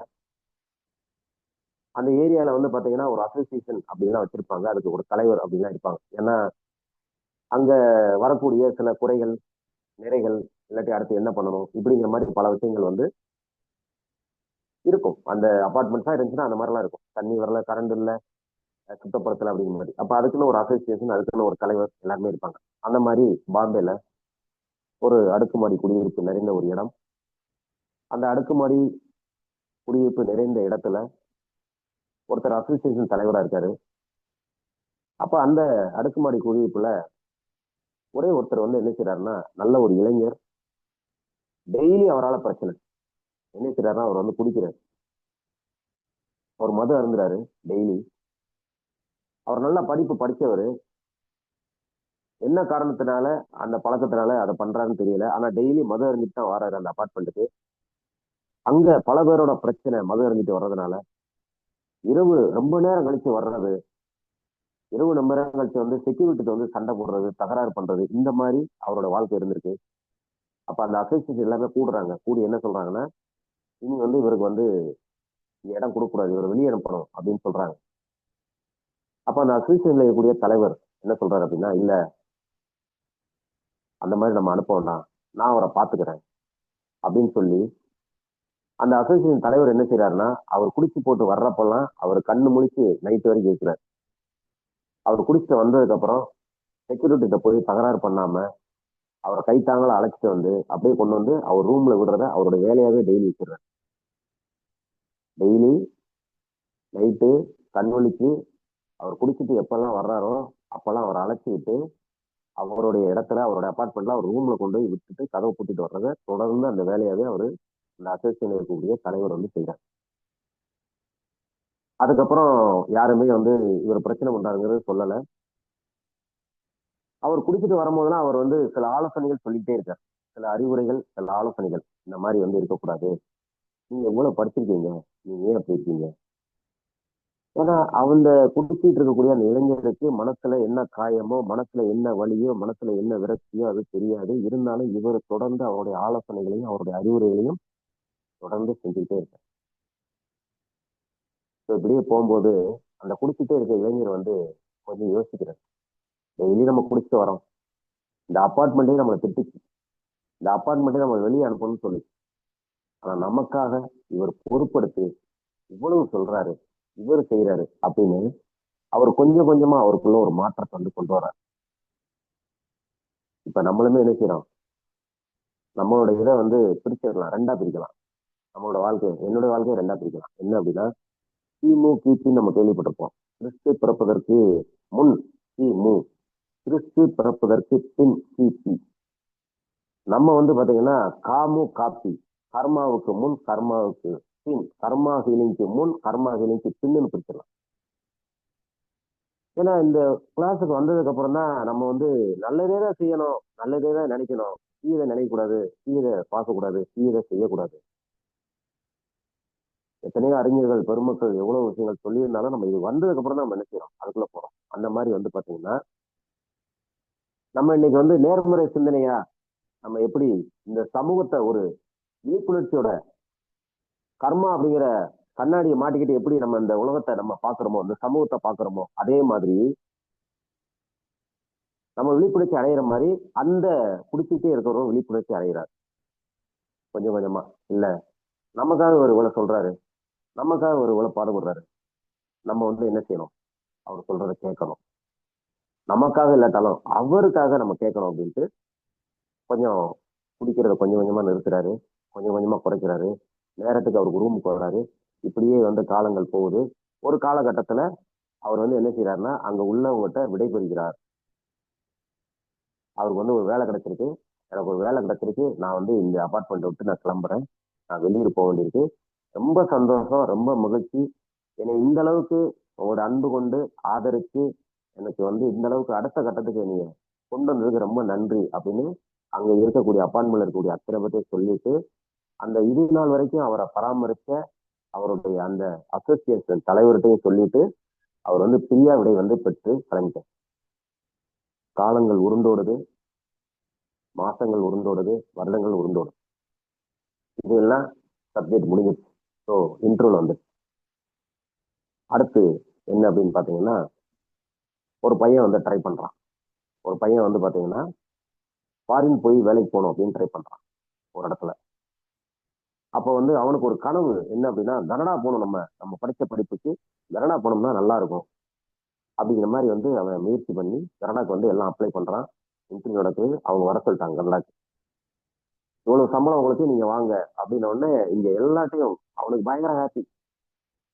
அவங்க அம்மா அப்பாவுக்கு வந்து டாட்டா சொல்றான், எனக்கு கிடைச்சிருச்சு, என் கனவுப்படி எனக்கு கனடால எனக்கு வாழ்க்கை கிடைச்சிருச்சு, இனிமே லைஃப் நல்லா இருக்கும், இனிமே அப்பா நீங்க கஷ்டப்பட வேண்டாம்ப்பா, அம்மா இனிமே கஷ்டப்பட வேண்டாம், என் வாழ்க்கையை பத்தி நீங்க கவலைப்பட வேண்டாம், என் வாழ்க்கையை கவலைப்பட்டு கவலைப்பட்டு நீங்க ரொம்ப இதாயிட்டீங்க, கவலைப்பட வேண்டாம், நான் இனிமே நான் பாத்துக்கிடுவேன், நம்ம தம்பி தங்கச்சிகளுக்கெல்லாம் நான் நல்லா பண்ணிக்கிடுவேன் அப்படின்னு ரொம்ப சந்தோஷமா எல்லாத்தையும் வந்து டாட்டா காமிச்சிட்டு இன்னொரு இடத்துல இன்னொரு இளைஞன் கனடால வேலை கிடைச்சிருச்சு அப்படின்னு சந்தோஷமா சொல்லிட்டு அவங்களோட ஃப்ரெண்ட்ஸ் கிட்ட எல்லாம் சொல்லிட்டு, நண்பர்கள்ட்ட சொல்லிட்டு, உறவுகிட்ட சொல்லிட்டு ஏர்போர்ட்ல வந்து கையை காட்டிட்டு சூப்பர் நான் போயிட்டு வரேன் அப்படின்ட்டு கிளம்பி கனடா போயிட்டான். கனடா போய் அங்க வந்து வேலையில ஸ்டூடெண்ட் ஜாயின் பண்றான். அவங்க எல்லா சர்டிஃபிகேட்ல இருந்து எல்லாம் வெரிஃபிகேஷன் பண்றாங்க, செய்யறாங்க. அவனோட வேலை சம்பந்தமா எல்லாம் பார்த்து எல்லாம் பண்ணும்போது கடைசியில என்னன்னா, அந்த அவனுடைய வேலை சம்பந்தமானது அவனுக்கு குவாலிட்டி இருக்கு, அவன் நல்லா படிச்சிருக்கான், நல்ல ஒரு ஒரு கோல்டு மெடலிஸ்ட் தான், நல்ல குவாலிட்டி இருக்கு, எல்லாமே இருக்கு, ஓகே. ஆனா என்ன அப்படின்னா, அது சம்பந்தமான வேலை அங்க இல்ல. வேலைக்கு தெரியாம நினைச்சிட்டாங்க, எடுத்துட்டாங்க. அந்த பதவின்னு ஒண்ணு இருக்கும், பொறுப்புன்னு ஒண்ணு இருக்கும், அந்த அந்த வேலைக்கு உண்டானது வந்து இவனுக்கு இல்லை. அப்ப அவங்க என்ன சொல்றாங்கன்னா, சார் சாரி சார் மன்னிச்சுக்கோங்க, நாங்க தெரியாம என்ன செஞ்சோம், உங்களை வந்து எடுத்துட்டோம், இதுக்கு நாங்க வந்து உங்கள்கிட்ட வந்து மன்னிப்பு கேட்டுக்கிறோம். அவங்களும் ஏதோ கர்மாக்களிகள் இருந்தாங்களா என்னன்னு தெரியல. அவங்க என்ன சொல்றாங்க, நாங்க மன்னிப்பு கேட்டுக்கிறோம், தெரியாம உங்களை எடுத்துட்டோம், நீங்க என்ன செய்யுங்க, இந்த மாதிரி நீங்க ஊருக்கு கிளம்பிடுங்க, நாங்க உங்களுக்கு உண்டான செலவு பூரா நாங்க கொடுத்துடுறோம், அதுக்கு நாங்க காம்பன்சேஷன் பண்ணிடுறோம் அப்படிங்கிற மாதிரி வந்து என்ன செய்றாங்க சொல்றாங்க. நீங்க எப்போ ஊருக்கு கிளம்புறீங்க சொல்லுங்க, நாங்க உங்களை வந்து அனுப்பிடுவோம், இங்க உங்களுக்கு வேலை இல்லை, தெரியாம தப்பான நபர்களை சூஸ் பண்ணிட்டோம், தப்பான நபர்ல இந்த வேலைக்கு உண்டான நபர் தான் எங்களுக்கு தேவை, நீங்க அது இல்லை அப்படின்னு சொல்லி வச்சுட்டாங்க. ஆனா நீங்க எப்போ போறோம்னு சொல்லுங்க, உங்களை நாங்க அனுப்பிச்சு விட்டுறோம், எல்லா செலவையும் நாங்க ஏத்துக்கிறோம். அந்த இளைஞனுக்கு திரும்ப ஊருக்கு போக முடியுமா? இந்த வலியும் வேதனையும் ரொம்ப பேர் இளைஞர்கள் சவுத்துல தென் மாவட்டங்கள்ல ரொம்ப பேர் பட்டிருப்பாங்க. என்ன அப்படின்னா, ஃபாரின்ல வேலை அப்படின்னு சொல்லி இன்டர்வியூலாம் முடிச்சிருப்பாங்க சென்னையில. முடிச்சு இங்க இருந்து ஊர் கிளம்புவாங்க, டாட்டா காமிச்சு கிளம்புவாங்க. ஏய் கிளம்புற ஊர் கிளம்புற, ஃபிளைட் இருக்கு கிளம்புற அப்படின்ட்டு நேரம் சென்னை வந்துருவாங்க. ஒரு ஏஜென்ட் சென்னையில வந்து கூப்பிட்டுட்டு கடைசியில வந்து ஃபேக்கா வந்து நினைச்சிருப்பான். அவன் சொல்லியிருப்பான். சென்னைக்கு வந்ததுக்கப்புறம் திரும்ப ஊருக்கு போக முடியாது. ஏன்னா சொந்தக்காரங்கெல்லாம் ஃபாரின் போறேன்னு சொல்லிட்டு தான் கிளம்பி வந்திருப்பாங்க. இப்ப திரும்ப போக முடியுமா? போக முடியாது. அப்ப என்ன செய்வாங்க ரொம்ப பேரு, சென்னையிலே வேற வேலையை பார்ப்பாங்க. ஊர்ல ஃபாரின்ல தான் இருக்கான்னு சொல்லிட்டு சென்னையிலே வேலை பார்ப்பாங்க. ரொம்ப பேரோட வாழ்க்கை சென்னையில அப்படி இருக்கு. அதே மாதிரியான வாழ்க்கையில அவன் மாட்டிக்கிட்டான். திரும்ப ஊருக்கு வர முடியுமா? கனடால இருந்து இந்தியாவுக்கு வரணும். வீட்டுல என்ன நினைப்பாங்க, என்ன சொல்லுவாங்க? பெரிய கனவோட நம்மளை அனுப்பி வச்சாங்க. வழிகாட்டி நல்லா எல்லாத்தையும் சொல்லிட்டு நம்ம நினைஞ்சோம், வழி அனுப்பி வச்சாங்க நம்மளை. ஆனா நம்ம என்ன போய் சொல்றது வீட்டுல? நம்ம சொந்தக்காரங்க முன்னாடி எப்படி நிக்கிறது? நம்ம ஃப்ரெண்ட்ஸ் முன்னாடி எப்படி நிக்கிறது? அவனுக்கு வாழ்க்கையில மிகப்பெரிய சோகம். முடிவெடுக்க முடியல. சரி, முடிவெடுக்க முடியல, நமக்கு உண்மையிலே வந்து மிகப்பெரிய சோகம் அப்படின்னா எல்லாரும் தேடக்கூடிய ஒரு இடம் எங்க? எங்க? கோயில் தான். கோயிலுக்கு தான் போவோம். அதே மாதிரி அங்க வந்து என்ன பண்றான்னா, அவர் ஒரு சர்ச்சுக்கு போறாரு. அவர் ஒரு சர்ச்சுக்கு போய் அவர் என்ன செய்யறாருன்னா, டெய்லி அங்க போய் டைம் ஸ்பெண்ட் பண்றாரு. வேற வழி இல்லை, எங்கேயும் போக முடியாது. முடிவு இருக்கணும். ஊருக்கு கிளம்பி தான் ஆகணும்னு சொல்லிட்டாங்க கம்பெனில. அது வரைக்கும் எங்க இருந்துக்கோங்க, எப்பன்னு சொல்லுங்க, நாங்க டிக்கெட் போட்டு தர்றோம். உங்களுக்கு இங்க வேலை இல்லை, கனடா இல்ல. யாரை பிடிச்சி அங்க வேலை வாங்குறது தெரியாது. போய் தான் ஆகணும். என்ன செய்யறது? சரி, மன அமைதிக்காக டெய்லி வந்து சர்ச்சில் போய் உட்கார்றதே வழக்கமா வைக்கிறார். டெய்லி காலையில சர்ச்சுக்கு போயிடுவார். புள்ளே அங்கேயே இருக்கிறாரு. நைட்டு தான் ரூமுக்கு போறாரு. இது அங்க இருக்க ஒருத்தர் வந்து பார்த்துட்டே இருக்காரு. ஒருத்தர் வயசானவர் இருப்பாங்கல்ல சர்ச்சில், பாதுகாப்புக்கு வந்து பாதுகாவலர்கள் அப்படி இப்படின்னு இருப்பாங்க. அதுலயும் வயசானவர் பெரியவங்க வந்து ஆன்மீகத்துக்கு இறங்குவாங்க. அவங்களும் அங்கேயே இருப்பாங்க இல்லையா, ஏதாவது ஆன்மீக தேடல இருப்பாங்க. இல்லாட்டி கர்மாவை கழிக்கிறதுக்கு நினைச்சுவாங்க, இறைப்பணியில ஈடுபடுவாங்க. அந்த மாதிரி இருக்கிறவங்க இருப்பாங்க இல்லையா. அப்ப அவர் ஒருத்தர் பார்த்துட்டே இருக்காரு. யாரு புதுசா இருக்கான், நம்ம ஏரியாவை சேர்ந்த மாதிரி இல்ல, அவன் இந்தியாவை சேர்ந்த மாதிரி தெரியுது. அப்ப என்னங்கிறத அவனை பார்க்கணும் அப்படின்னு நினைக்கிறாங்கன்னா, அவன்கிட்ட வந்து கூப்பிட்டு வரான்னு கேட்கறாரு. ஒரு நிமிஷம், வணக்கம் சார். தொந்தரவுக்கு மன்னிக்கணும் சார். சொல்லுங்க சார். ஏன் வணக்கம். இல்ல, யாரோ இடையில பேசின மாதிரி இருந்தது, அதுக்காக கேட்குறேன். ஓகே ஓகே ஓகே ஓகே, நன்றிங்க, பேசு. இப்போ வந்து பாத்தீங்கன்னா, அப்ப அவர் அந்த ஐயா வந்து பெரியவர் வந்து அவரை பார்த்து கேட்கிறாரு, இங்க வாங்க, டெய்லி இங்க வரீங்க, டெய்லி இங்க வந்து நீங்க வந்து ப்ரேயர் பண்றீங்க, என்ன விஷயம் அப்படின்னு கேட்கும்போது அந்த பையன் அப்படியே குமுறி குமுறி அழுகுறான். என்னுடைய வாழ்க்கையில இந்த மாதிரி ஒரு மிகப்பெரிய கனவு இருந்துச்சு. என்னுடைய கனவுக்காகவும் என்னுடைய லட்சியத்துக்காகவும் நான் விடைபெற்று நான் வந்து இங்க வந்தேன். இங்க வந்ததுக்கு அப்புறம் எனக்கு இந்த மாதிரி வேலை இல்லைன்னு சொல்லிட்டாங்க. ஊருக்கு எப்படி திரும்பி போறதுன்னு எனக்கு தெரியல, என்ன செய்யன்னு தெரியல, என்னோட வாழ்க்கையில நான் என்ன பண்ணணும்னு கூட எனக்கு தெரியல அப்படின்னு சொல்லும்போது அவர் வந்து அவனுடைய சூழ்நிலை வந்து புரிஞ்சுக்கிறார். புரிஞ்சுக்கிட்டு, தம்பி இங்க வந்து உடனடியாக எதுவுமே செய்ய முடியாது, இருந்தாலும் என்னுடைய நண்பர் ஒருத்தர் இருக்காரு, அவர்கிட்ட நான் உன்னை வந்து கூட்டு போறேன். அவர் வந்து உனக்கு ஏதாவது ஒரு ஆலோசனைகளோ ஏதாவது ஒரு தீர்வு வந்து சொல்லுவாரு அப்படின்னு சொல்லி அவர் என்ன செய்யறாருன்னா, அவருடைய நண்பர்கிட்ட வந்து கூட்டு போறாரு. அவருடைய நண்பர்கிட்ட என்ன செய்யறாரு, கூட்டு போறாரு. கூட்டு போய் இந்த மாதிரி வந்து ஒருத்தர் வந்திருக்காரு அப்படின்னு சொல்லி அவர்கிட்ட அறிமுகப்படுத்தி வைக்கிறார். அவர் என்ன சொல்றாரு, அப்படியா, அவர் இந்தியாவா, சரி, அந்த ஒரு கம்பெனி வந்து இருக்கு, அந்த கம்பெனிக்கு வந்து அவரை போய் பார்க்க சொல்லுங்க அப்படின்னு சொன்னோடனே அந்த கம்பெனில வந்து போய் பார்க்கறாங்க. அந்த கம்பெனில ஒருத்தர் இருக்காரு. அந்த கம்பெனிக்கு அவர் தான் இருக்கிறதுலே செயல் தலைவர், செயல் அதிகாரின்னு சொல்லுவாங்க இல்லையா, அந்த பெரிய பெரிய போஸ்டிங், சிஇஓ அப்படின்னு கூட வச்சுக்கோங்களேன். சிஇஓ ரேஞ்சில் ஒருத்தர் இருக்காரு அந்த கம்பெனிக்கு.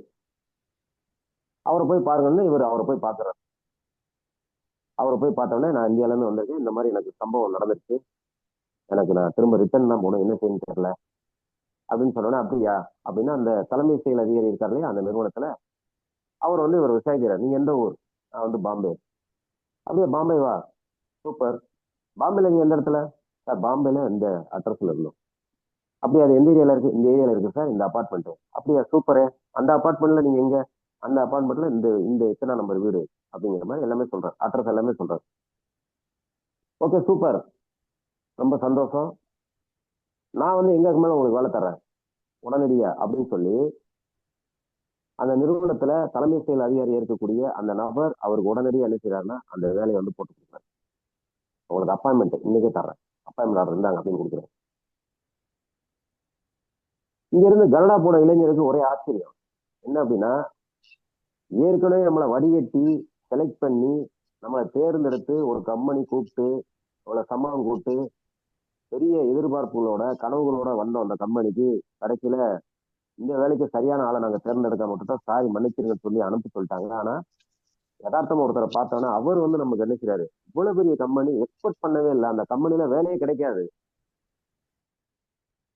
இவர் இன்டர்வியூ எடுத்த கம்பெனியோட இது மிகப்பெரிய கம்பெனி, இந்த கம்பெனில தான் ஜாயின் பண்ணணும் அப்படிங்கிறது ஒவ்வொருத்தருக்கும் ஒரு மிகப்பெரிய கனவா இருக்கும். ஆனா அந்த கம்பெனில நான் கஷ்டப்படுறேன் அப்படின்னு சொல்லி வர்றோம், நிற்கதியா நம்மளை நிக்கிறோம். அந்த நேரத்துல ஒருத்தர் கூப்பிட்டு இந்த வேலை உனக்கு தாரேன் அப்படின்னு சொல்றாரு. என்ன செஞ்ச, என்ன நடந்துச்சு, என்ன ஒரு மிராக்கிள் அப்படிங்கிற மாதிரி அவருக்கு ஆச்சரியம், ஒரு பயங்கர ஆச்சரியம். அவரு அப்படியே காலில் விழுந்துட்டார். அவர் காலில், இந்த தலைமை செயல் அதிகாரி காலில் விழுந்துட்டார். ஐயா எனக்கு இந்த வேலையை கொடுத்தீங்க, ரொம்ப நன்றி அப்படிங்கிற மாதிரி. அவர் சொல்றாரு, நன்றிய எனக்கு சொல்லாங்க, உங்க அப்பாவுக்கு போய் சொல்றேன். நன்றி எனக்கு சொல்லாத, உங்க அப்பாவுக்கு போய் சொல்றேன். நான் ஒரு காலகட்டத்துல அந்த அபார்ட்மெண்ட்ல தான் இருந்தேன், நான் பயங்கரமா குடிப்பேன். அந்த அபார்ட்மெண்ட்லயே நீ வந்து வெளியே அனுப்பணும்னு சொன்னாங்க. இந்த நேரத்துல உங்க அப்பா தான் அசோசியேஷன் தலைவராக, நீ வெளியே அனுப்பல, எனக்கு அன்பு காட்டினார், என் மேல பாசம் செலுத்தினார், என்னை அரவணைச்சார். இத்தனை பேர் புறக்கணிக்கும் போது அந்த இடத்துல நான் அரவணைச்ச ஒரே ஆள் வந்து உங்க அப்பா தான். டெய்லி நான் குடிச்சு போட்டு வந்தா கூட என்னை டெய்லி வந்து வீடு வரை கொண்டு போய், ரூம் வரை கொண்டு போய் படுக்க வச்சு போர்வை போட்டி என்னை வந்து அவ்வளவு தூரம் பார்த்தாரு. அதுக்கடுத்த காலகட்டத்துல நான் வேலை தேடி அங்கிருந்து விடைபெற்று வந்து ஒவ்வொரு காலகட்டத்தையும் நான் கடந்து இன்னைக்கு வந்து பாத்தீங்கன்னா இந்த கம்பெனில, கனடால இந்த கம்பெனில இவ்வளவு பிரம்மாண்டமான வளர்ச்சியில நான் உருவாக்கியிருக்கேன். இந்த கம்பெனில நான் வந்து ஒரு மிகப்பெரிய ஒரு செயல் அதிகாரியா இருக்கேன், தலைமை செயல் அதிகாரியா இருக்கேன். உங்க அப்பாவுக்கு பட்ட நன்றி கடனை நான் என்னைக்கு செலுத்த போறோம்னு நினைச்சிட்டு இருந்தேன். ஆனா அந்த பிரபஞ்சம் எனக்கு வந்து செய்ய வச்சிருக்கு. இந்த நன்றி உங்க அப்பா கிட்ட போய் சொல்லுங்க அப்படின்னா, கர்மா இஸ் த பூமராங் அப்படின்னு நம்ம சொல்றோம். இதுதான் கர்மா. என்னைக்கு நல்லதெல்லாம் நம்ம செய்ய ஆரம்பிச்சிருமோ வாழ்க்கையில நமக்கு நல்லது நடந்துட்டே இருக்கும். எங்கெல்லாம் நல்ல விதைகளை நம்ம ஊன்றமோ அங்கேயும் நமக்கு என்ன செய்யும், நமக்கு நல்லது நடந்துட்டே இருக்கும். அதனால நம்ம செய்யக்கூடிய ஒவ்வொரு செயலும் நம்ம வந்து நல்லதே செய்யணும். நல்லது நமக்கு நடக்கும். நமக்கு நடக்காட்டாலும் நம்ம அடுத்த சந்ததி நல்லா இருப்பாங்க.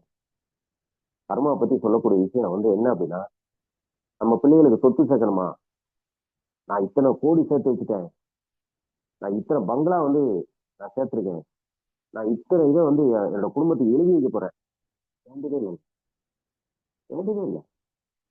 அந்த ஒரு தந்தை வந்து செஞ்சாரு பாருங்க, ஒருத்தனை வந்து ஒரு மோசமான சூழ்நிலையில் இருக்கும்போது அந்த அந்த நபரை உருவாக்குறதுக்கு அரவணைச்சார் பாருங்க, அன்பு செலுத்தினார் பாருங்க, அது எவ்வளவு பலன் கிடைக்குது பாருங்க. அவர் இங்க டெபாசிட் பண்ணாரு, அவரு தெரிஞ்சு பண்ணல, நல்லது பண்ணுவோம் அவ்வளவுதான் அப்படின்னு பண்ணாரு. ஆனா அவருடைய பையனுக்கு, அவருடைய எதிர்காலத்துக்கு பையன் என்ன ஆக போறானோ அப்படின்னு அந்த அசோசியேஷன் தலைவர் இருந்ததுக்கு, வேலை எடுத்து போயிட்டாண்டா நிம்மதி அப்படிங்கிற மனநிலையில் இருந்தவனுக்கு பையன் திரும்பி வரப்போறான் அப்படின்னு நியூஸ் வந்தா எப்படி இருக்கும்? ரொம்ப பேருக்கு நெஞ்சே வெடிச்சிடும். கனடா வேலை அப்படிங்கிறது அமெரிக்காவோட பெருசு. ஆனா அந்த மாதிரி சூழ்நிலையில நம்ம நம்ம என்னைக்கே போட்ட விதை அதோட பலன் பாருங்க. இதுதான் கர்மா. ஸோ நிகழும் காலத்தை விட்டுறலாம், நம்ம நிகழ்ந்த காலத்தை விட்டுறலாம். நிகழ்காலத்துல நம்ம பண்ணக்கூடிய ஒவ்வொரு செயலும் யாருக்காவது நம்ம நல்லது செய்யணும், அவ்வளவுதான். யாருக்காவது நல்லது செய்யணும், நம்மளை வச்சு யாராவது நல்லா இருக்கணும், நல்லாதான் இருக்கணும் அப்படிங்கிற மாதிரியான விஷயங்களை நம்ம தொடர்ந்து நம்ம வாழ்க்கையில ஒவ்வொரு நாளும் ஒரு சின்ன விஷயம், ஒரு வருஷத்துக்கு வந்து 365 நாள் இன்னைக்கு ஏதாவது ஒரு நல்ல விஷயம் பண்ணுவோம். அது அறம் சார்ந்து இருக்கணும், தர்மம் சார்ந்து இருக்கணும், தானம் சம்பந்தமாவும் இருக்கலாம். அறம் சார்ந்தோ, தானம் சார்ந்தோ, தர்மம் சார்ந்தோ ஒரு நாளைக்கு ஒண்ணு, இன்னைக்கு ஒரு விஷயம் நல்லது பண்ணுவோம். உண்டியல ₹1 போடுற மாதிரி போட்டு வைப்போம்.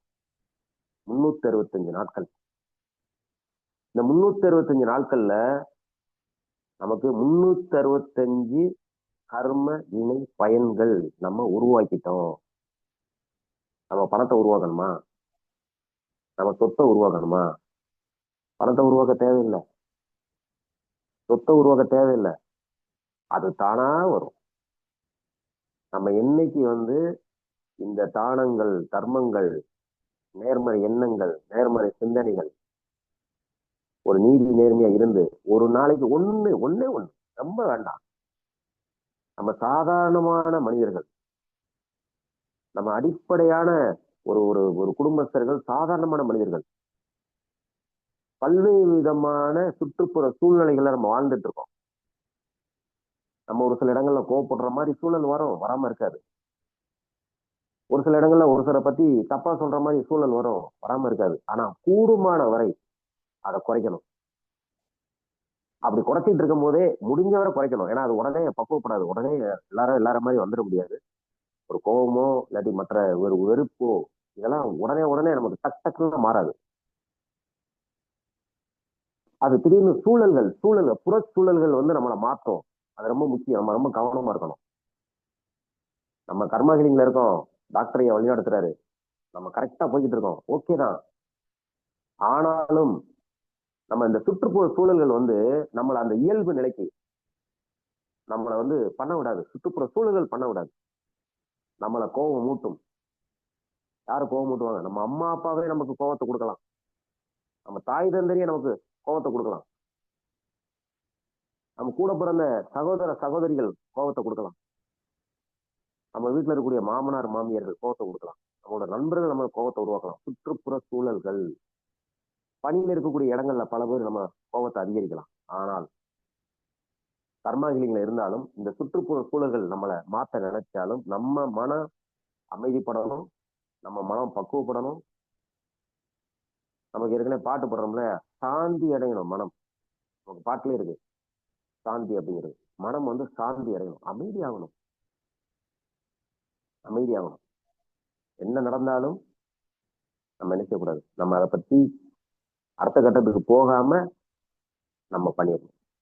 இந்த மாதிரி நம்மளுடைய கர்ம வினைய நம்ம குறைச்சிட்டோம் அப்படின்னா, ஒரு நாளைக்கு உண்டியல்ல ₹1 போட்டு வைக்கிற மாதிரி ஒரு நாளைக்கு ஒரு நல்லது செய்வோம்.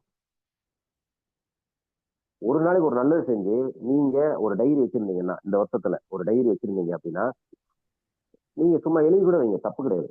நம்ம அதாவது செஞ்ச உதவிய, செஞ்ச நல்லதை சொல்லக்கூடாது, வெளியே சொல்ல தேவையில்லை, சொல்லக்கூடாது, சொல்லவும் அவசியம் இல்லை. இருந்தாலும் அது ஏன் டைரியில ஒரு நாளைக்கு நம்ம எழுதி வைக்கணும் அப்படின்னா, என்னைக்காவது நம்ம எழுதாம வைப்போம்ல, நமக்கே தெரியாது. இன்னைக்கு நல்லது செய்யலை அப்படின்னா நமக்கு டைரியில தெரிஞ்சிடும், ஓ இன்னைக்கு நம்ம செய்யலை எதுவுமே, ஏதாவது நல்லது செய்யணும், அப்ப நாளைக்கு 2 நல்லது செய்யணும் அப்படின்னு நீங்க வச்சுக்கோங்க. ஒரு நாளைக்கு ஒரு நல்லது செய்யணும். ஒருத்தர் பஸ் பிடிக்க போனேன், பஸ்ல ஒருத்தர் வயசானவர் ஏற முடியாம ரொம்ப கஷ்டப்பட்டாரு, அவர் நான் கையை பிடிச்சி ஏற்றி விட்டேன், அது ஒரு நல்ல விஷயம். ஒருத்தர் ரொம்ப கஷ்டப்பட்டாரு, ரொம்ப வயசானவங்க, எனக்கு பார்த்தாலே தெரிஞ்சது, அவங்க வேலைக்கு போயெல்லாம் என்ன செய்ய முடியாது, சம்பாதிக்க முடியாது, ஆனா ஆதரவற்ற நிலைமையில இருக்காங்க, அவங்களுக்கு ஒரு சாப்பாடு வாங்கி கொடுத்தேன், ஒரு நல்லது.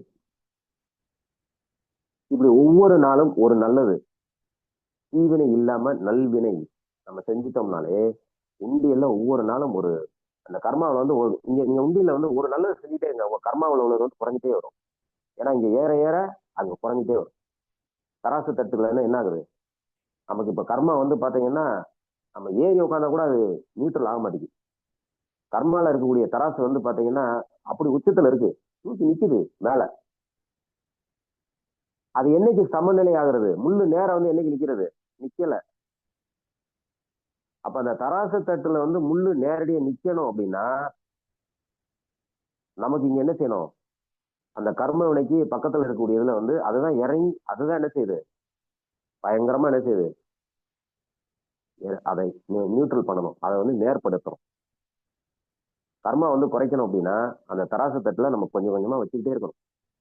வைக்க வைக்க வைக்க வைக்க நமக்கு நல்ல விஷயங்கள் செய்ய செய்ய இறங்கிட்டே இருக்கும். ஸோ நமக்கு தராசத்துல முள் மேல வரணும். இதுக்குண்டான விஷயங்களை, இதுக்குண்டான ஆற்றலை அதிகப்படுத்துறதுக்கும் சரி, நமக்கு வழிகாட்டுறதுக்கும் சரி, நமக்கு கடவுளாக அனுப்பி வைத்த ஒரு இறை தூதர், இறைவனால் அனுப்பி வைக்கப்பட்ட இறைவனால் அனுப்பி வைக்கப்பட்ட ஒரு இறை தூதர் தான் நமக்கு டாக்டர் இளங்கோ ஐயா அவர்கள். அற்புதமான மனிதர். பணம் காசுக்கு மதிப்பளிக்காம எண்ணங்களாலும் சொல்களாலும் நம்மளை மெருகேற்றுறாங்க. ஒரு தங்கம் அப்படிங்கிற ஒரு விஷயத்த சும்மா தங்கம் வந்து அப்படியே போனோம்னா ரோட்ல அப்படியே கிடைச்சிருமா? கிடைக்காது. பூமியில வந்து பெரிய அளவுல பொளந்து எங்கெங்கெல்லாம் அதுக்குண்டான அறிகுறி இருக்கோ அந்த இடத்துல மண் துகள்களை அப்படியே அரிச்சு சலிச்சு இது எல்லாத்தையும் எடுத்து அதுல இருந்து உருவாக்குறது அந்த மண் துகள்களால கிடைக்கக்கூடிய தங்கம். அதை புடம் போட போட போட போடதான் அது ஜொலிக்குன்னு சொல்லுவாங்க. கர்மா ஹீலிங்ல நம்ம அந்த மண் துகள்கள் மாதிரி நம்ம வந்துட்டோம். நம்மளை இங்க வந்து டெய்லி புடம் போட்டுக்கிட்டு இருக்காங்க. புடம் போட போட போட போட நம்ம கண்டிப்பா ஜொலிச்சிருவோம். கர்ம வினை இல்லாம அடுத்த பிறவி இல்லாம அந்த வாழ்க்கைக்கு நம்ம போகணும் அப்படிங்கிறதுதான் நம்மளுடைய ஆசை, நம்மளுடைய எண்ணங்கள். இந்த கர்ம ஆற்றல் ஹீலிங் வகுப்பு அப்படிங்கிறது என்னைக்கு நான் உள்ள வந்தனோ அன்னிலிருந்து முழுவதுமா இந்த ப்ரோக்ராமா நான் டெய்லி வந்து உள்ள வந்து அட்டன் பண்ணுவேன். என்னைக்காவது வெளியில டிராவல் இருக்கும் அப்படின்னா சிக்னல் இல்லாம இந்த ஜூம் மிஸ் ஆகுமே ஒழிய மற்றபடி எனக்கு மிஸ் ஆகாது. எனக்கு டெய்லி அந்த குரல் வந்து கேட்டுரும். எனக்கு வந்து நம்மளுடைய நன்னறியாளர் ராசச்செம்ப ஐயா குரலையும் நம்ம டாக்டர் குருநாதர் இளங்கோ ஐயா குரலையும் கேட்டோம்னா அது எனக்கு மனசு சாந்தி இறங்குது. எண்ணற்ற ஆற்றல்கள் வந்து கொட்டி கிடக்குது அவங்ககிட்ட நம்ம எடுத்துக்குவோம். இந்த கர்ம ஆற்றல் சிகிச்சை வகுப்பு அப்படிங்கிற ஒரு விஷயத்த நான் இப்ப வந்து என்ன செய்யறேன்னா ஒரு கடலோட வந்து நம்ம ஒப்பிடலாம். இந்த கர்ம ஆற்றல் சிகிச்சை வகுப்பை நம்ம கடலோட ஒப்பிடலாம். அது என்ன அப்படின்னு பாத்தீங்கன்னா, கடலுக்கு ரொம்ப பேர் போயிருப்பீங்க. அந்த கடல்ல வந்து பாத்தீங்கன்னா நல்லா கடற்கரையில நல்லா மணல் இருக்கும், அருமையா இருக்கும், அற்புதமா இருக்கும். அந்த கடற்கரை மணல்ல நம்ம நடக்கணும் அப்படின்னா ரொம்ப ரொம்ப பேருக்கு பிடிக்கும். ஏன்னா நீங்க ரோட்ல நடந்து போறதுக்கும் மற்ற இடங்கள்ல நடந்து போறதுக்கும் கடற்கரை மணல்ல நடந்து போறதுக்கும் அவ்வளவு சந்தோஷமா இருக்கும், இதமா இருக்கும். செருப்பு இல்லாம கடற்கரை மணல்ல நீங்க நடந்து போனீங்கன்னா அது அவ்வளவு ரசனையா இருக்கும். ஸோ இந்த கடலை ஒரு சிலவர் எப்படி பார்வை பாக்குறாங்க, ஒரு சிலவர் எப்படி பார்ப்பாங்க அப்படின்னா அந்த மணல்ல நடந்து போறது ரொம்ப பேர் ஆசைப்படுவாங்க. ஸோ நல்லா இருக்கேன் நடந்து போறதுக்கு அப்படின்னு அதுல ரொம்ப பேர் வந்து சந்தோஷப்படுவாங்க. அதுல ரொம்ப பேர் வந்து நினைச்சுவாங்க, மகிழ்ச்சி அடைவாங்க.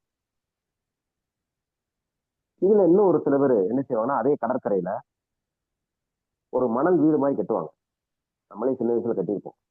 குழந்தையா இருக்கிறப்ப நம்ம கண்டிப்பா மணல் வீடு கட்டி விளையாண்டுருப்போம். அந்த கடற்கரையில வந்து ஒரு மணல் வீடு கட்டி ரொம்ப பேர் விளையாடுவாங்க. அதுல ரொம்ப பேருக்கு சந்தோஷம் கிடைக்கும். பெருசா கட்டுவாங்க, அப்புறம் அவங்களே காலால இடிச்சு தள்ளுவாங்க, இல்லாட்டி அந்த அலை வந்து அந்த மணல் வீடு எடுத்துட்டு. ஸோ அந்த கடலை அந்த கடற்கரையை அந்த மணல் வீடு கட்டி மகிழ்ச்சியில சந்தோஷமா இருக்கிறவங்க ரொம்ப பேர் இருக்காங்க. ஸோ நான் இது எதுக்கு உதாரணம் சொல்ல வரேன்னா, நம்ம கர்மா ஹீலிங் வகுப்பும் கடலும் ஒண்ணு, அதுக்குதான் சில உதாரணம். ஸோ மணல்ல நடந்து போறவங்க இருக்காங்க, அந்த மணல்ல வீடு கட்டி இருக்கிறவங்க, வீடு கட்டி ரசிக்கிறவங்க இருக்காங்க. அதே கடல்ல ரொம்ப பேர் என்ன செய்வாங்க அப்படின்னா, அந்த கடல் அலை வரும், கடல்ல இருந்து வரும்போது அப்படியே உற்சாகமா குதூகலமா அப்படி ஒரு துள்ளலா வரும் அந்த கடல் அலை. அந்த கடல் அலையில வந்து காலை நினைக்கிறது ரொம்ப பேர் விரும்புவாங்க. அந்த கடல் அலையில காலை நினைக்கிறதுக்கு ரொம்ப பேர் விரும்புவாங்க. அந்த மாதிரி விரும்புறவங்க ரொம்ப பேர் இருக்காங்க, அதுல சந்தோஷமாயிடுவாங்க. இன்னும் ஒரு சில பேர் கடல்ல வந்து இறங்கி என்ன செய்வாங்கன்னா குளிப்பாங்க. ஏன்னா கடல்ல குளிக்கிறது ரொம்ப பேருக்கு ஆனந்தமா இருக்கும், அதுல சந்தோஷமா இருக்கும், அதுல இன்பம் அடைவாங்க. இன்னும் ஒரு சில பேர் அந்த கடல்ல என்ன பண்ணுவாங்கன்னா ஒரு சின்ன ஒரு தோணி மாதிரி இருக்கும், அந்த தோணியில கடலுக்கு உள்ள போவாங்க. உள்ள போய் மீன்கள்லாம் பிடிப்பாங்க. மீன்கள்லாம் பிடிச்சிட்டு வந்து சின்ன அளவுல ஒரு வியாபாரம் பண்ணி அவங்க குடும்பத்தை வந்து காப்பாற்றுவாங்க. இன்னும் ஒரு சில பேர் அந்த கடல்ல வந்து என்ன செய்வாங்கன்னா அந்த தோணியை வச்சு ரொம்ப பேரை ஏத்தி உள்ள வந்து அப்படியே நினைச்சுவாங்க, கொஞ்சம் தூரம் போயிட்டு வருவாங்க, ஜாலியா ஒரு ட்ரிப் மாதிரி போயிட்டு வருவாங்க. இதுல ரொம்ப பேர் நினைச்சுவாங்க கடல்ல வந்து தோணியில போறது ரொம்ப பேருக்கு பிடிக்கும், இதுல வந்து ரொம்ப பேருக்கு பிடிக்கும், இதுல சந்தோஷம் அடைவாங்க. இன்னும் ஒரு சில பேர் பெரிய போட்டு வச்சு ரொம்ப தூரத்துக்கு போவாங்க, போய் டன்னு கணக்குல மீன் பிடிச்சி கொண்டு வருவாங்க, அதை விலைக்கு விற்று பெரிய அளவுல குடும்பத்தை நடத்துறதுக்கு செய்யறதுக்கு பயன்பாடு இருக்கும். அதுல ரொம்ப பேர் நினைச்சுவாங்க, சந்தோஷப்படுவாங்க. இன்னும் ஒரு சில பேர் இருப்பாங்க, என்ன அப்படின்னா அவங்க கடலுக்கு போவாங்க, ஆழ் கடலை தேடி போவாங்க. ஆழ் கடலை தேடி போய் அங்க வந்து உள்ள இறங்கி முத்து எடுப்பாங்க, முத்து குளிக்கிறதுன்னு சொல்லுவாங்க. ஆழ்கடல்ல பல சிப்பிகளை சேகரிச்சா மட்டும்தான் அந்த முத்துக்கள் ஏதாவது ஒரு சிப்பில வந்து கிடைக்கும். ஸோ இந்த மாதிரி எடுப்பாங்க. ஸோ கர்மா ஹீலிங் வகுப்பும் கடலும் ஒண்ணு. இந்த கர்மா ஹீலிங் வகுப்புல நம்ம அட்டன் பண்ணிட்டு இருக்கோம். நம்ம அந்த கடல்ல வெறுமனே வந்து மணலை மட்டும் நடந்து போக போறோமா, இல்ல இந்த கர்மா ஹீலிங் வகுப்புல வந்து வெறும் மண் வீடு மட்டும் கட்டி விளையாண்டு போறோமா, இல்ல இந்த கர்மா ஹீலிங் வகுப்புல நம்ம உள்ள காலை நினைச்சா போதுமா, அலையில காலை நினைச்சா போதுமா, இல்ல இந்த கர்மா ஹீலிங் வகுப்புல நம்ம இறங்கி குளிக்க போறோமா, இல்ல இந்த கர்மா ஹீலிங் வகுப்பை சுத்தி மட்டும் பார்க்க போறோமா, இல்ல இந்த கர்மா ஹீலிங் வகுப்புல நம்ம மீன் பிடிச்சிட்டு மட்டும் கொண்டு வர போறோமா, இல்லாட்டி இந்த கர்மா ஹீலிங் வகுப்புல பெரிய போட்டை வச்சு போய் மீன் பிடிக்க போறோமா, இல்லாட்டி இந்த கர்மா ஹீலிங் வகுப்புல நவரத்தங்களை ஒன்னான உள்ள இறங்கி முத்து குளிக்க போறோமா. ஸோ அங்க எப்படி வந்து கடல்ல வந்து நவரத்தங்கள்ல ஒண்ணு முத்து, அது வந்து ஆழ்கடல்ல இறங்கி கடல் தான் கிடைக்கும் அப்படின்னு வந்து கிடைச்சி அதுல வந்து ரொம்ப பேர் போய் அதுல வந்து எடுக்கிறாங்களோ, அதே மாதிரிதான் இங்க கர்மா ஹீலிங் வகுப்புல நம்ம உள்ள இறங்கிட்டோம். நம்மளுடைய ஒரே ஒரு நோக்கம், அடுத்த பிறவி இருக்கக்கூடாது. நீ எத்தனை பிறவி இருக்கோ நமக்கு தெரியாது, அது நம்ம டாக்டர் ஐயா தான் நமக்கு சொல்லணும். நீ எத்தனை பிரிவு இருக்கோ நமக்கு தெரியாது, எத்தனை பிறவியை கடந்து வந்திருக்கோம்னு தெரியாது. ஏன் இந்த மாதிரியான சோதனை என்னுடைய வாழ்க்கையில, ஏன் இந்த மாதிரியான வேதனை என்னுடைய வாழ்க்கையில அப்படிங்கிற மாதிரி, ஏன் இந்த மாதிரியான சோதனை என்னோட வாழ்க்கையில, ஏன் இந்த மாதிரியான வேதனை என்னுடைய வாழ்க்கையில அப்படிங்கிற மாதிரி, இனிமே என்னுடைய வாழ்க்கையில அடுத்த பிறவி அப்படிங்கிறது இருக்கக்கூடாது, அடுத்த பிறவி இல்லாத ஒரு வாழ்க்கை நமக்கு வேணும், எந்த பிறவிலே வேண்டாம் அப்படிங்கிற ஒரு நிலையை நம்ம அடையணும். அப்படிங்கிறதுதான் எப்படி கடல்ல வந்து முத்து குளிக்கிறது அப்படிங்கிறது இருக்குதுலயே ஒரு ஹையஸ்டான வேல்யூவான ஒரு இடமோ அந்த கடல்ல அப்படிங்கிறது, இந்த கர்மா ஹீலிங்ல நமக்கு வேல்யூவான இடம். நம்மளுடைய தேடல் என்னது அப்படின்னா, வெறுமனே கர்மாவை குறைக்க வேண்டாம், அதை தாண்டி என்னன்னா அடுத்த பிறவி வேண்டாம். நம்ம அழகா வந்து இறைவன்ட்ட வந்து நம்ம வேண்டலாம், இறைவன்ட்ட வந்து முறையிடலாம். என்ன முறையிடலாம் அப்படின்னா, இறைவா எனக்கு எந்த சோதனையும் எனக்கு கொடு, எவ்வளவு கஷ்டத்தையும் கூட கொடுத்துக்கோ, உயிரே போற மாதிரி வந்தா கூட பரவாயில்ல, அத்தனை சோதனையும் நான் தாங்கிக்கிறேன், அத்தனை வேதனையை நான் தாங்கிக்கிறேன், இனி வாட்டி வதச்சிக்கோ. உயிர் எடுத்தா கூட உடனே உயிர் போயிடும், உயிர் எடுத்தா கூட உயிர் வந்து உடனே போயிடும். ஆனா உயிரை கூட எடுக்க வேண்டாம், எனக்கு கர்மவன இதுவரைக்கும் எத்தனை பிரிவுல எவ்வளவு இருந்தாலும் பரவாயில்ல, உயிரே போகாம எவ்வளவு தூரம் நமக்கு வந்து அந்த நமக்கு உண்டான அந்த வினையை வந்து நம்ம சரி பண்ணணுமோ, நமக்கு குறைக்கணுமோ, அதை வந்து நமக்கு எவ்வளவு உடல் ரீதியான ஒரு விஷயத்தை கொடுத்து கூட. குறுக்கிறது மன்னிக்கணும், மணி 6:30 ஆயிடுச்சு. உங்க உரை வந்து ரொம்ப சிறப்பா இருந்ததுங்க ஐயா. ஒரு தேவதூதர் மாதிரி, ஒரு ஏஞ்சல் மாதிரி, தேவதை மாதிரி உங்களுடைய ஒளி அமைப்போட நீங்க சொன்ன கருத்துக்கள் எல்லாமே ரொம்ப சிறப்பா இருந்தது. கர்மா பத்தியும் உங்களுடைய புரிதல், நீங்க வாழ்க்கையில சந்திச்ச வணக்கம் ஐயா, வாழ்க்கையில இடையில நிறைய குறுக்கீடுகள் இருக்கு, அது கொஞ்சம் பாருங்க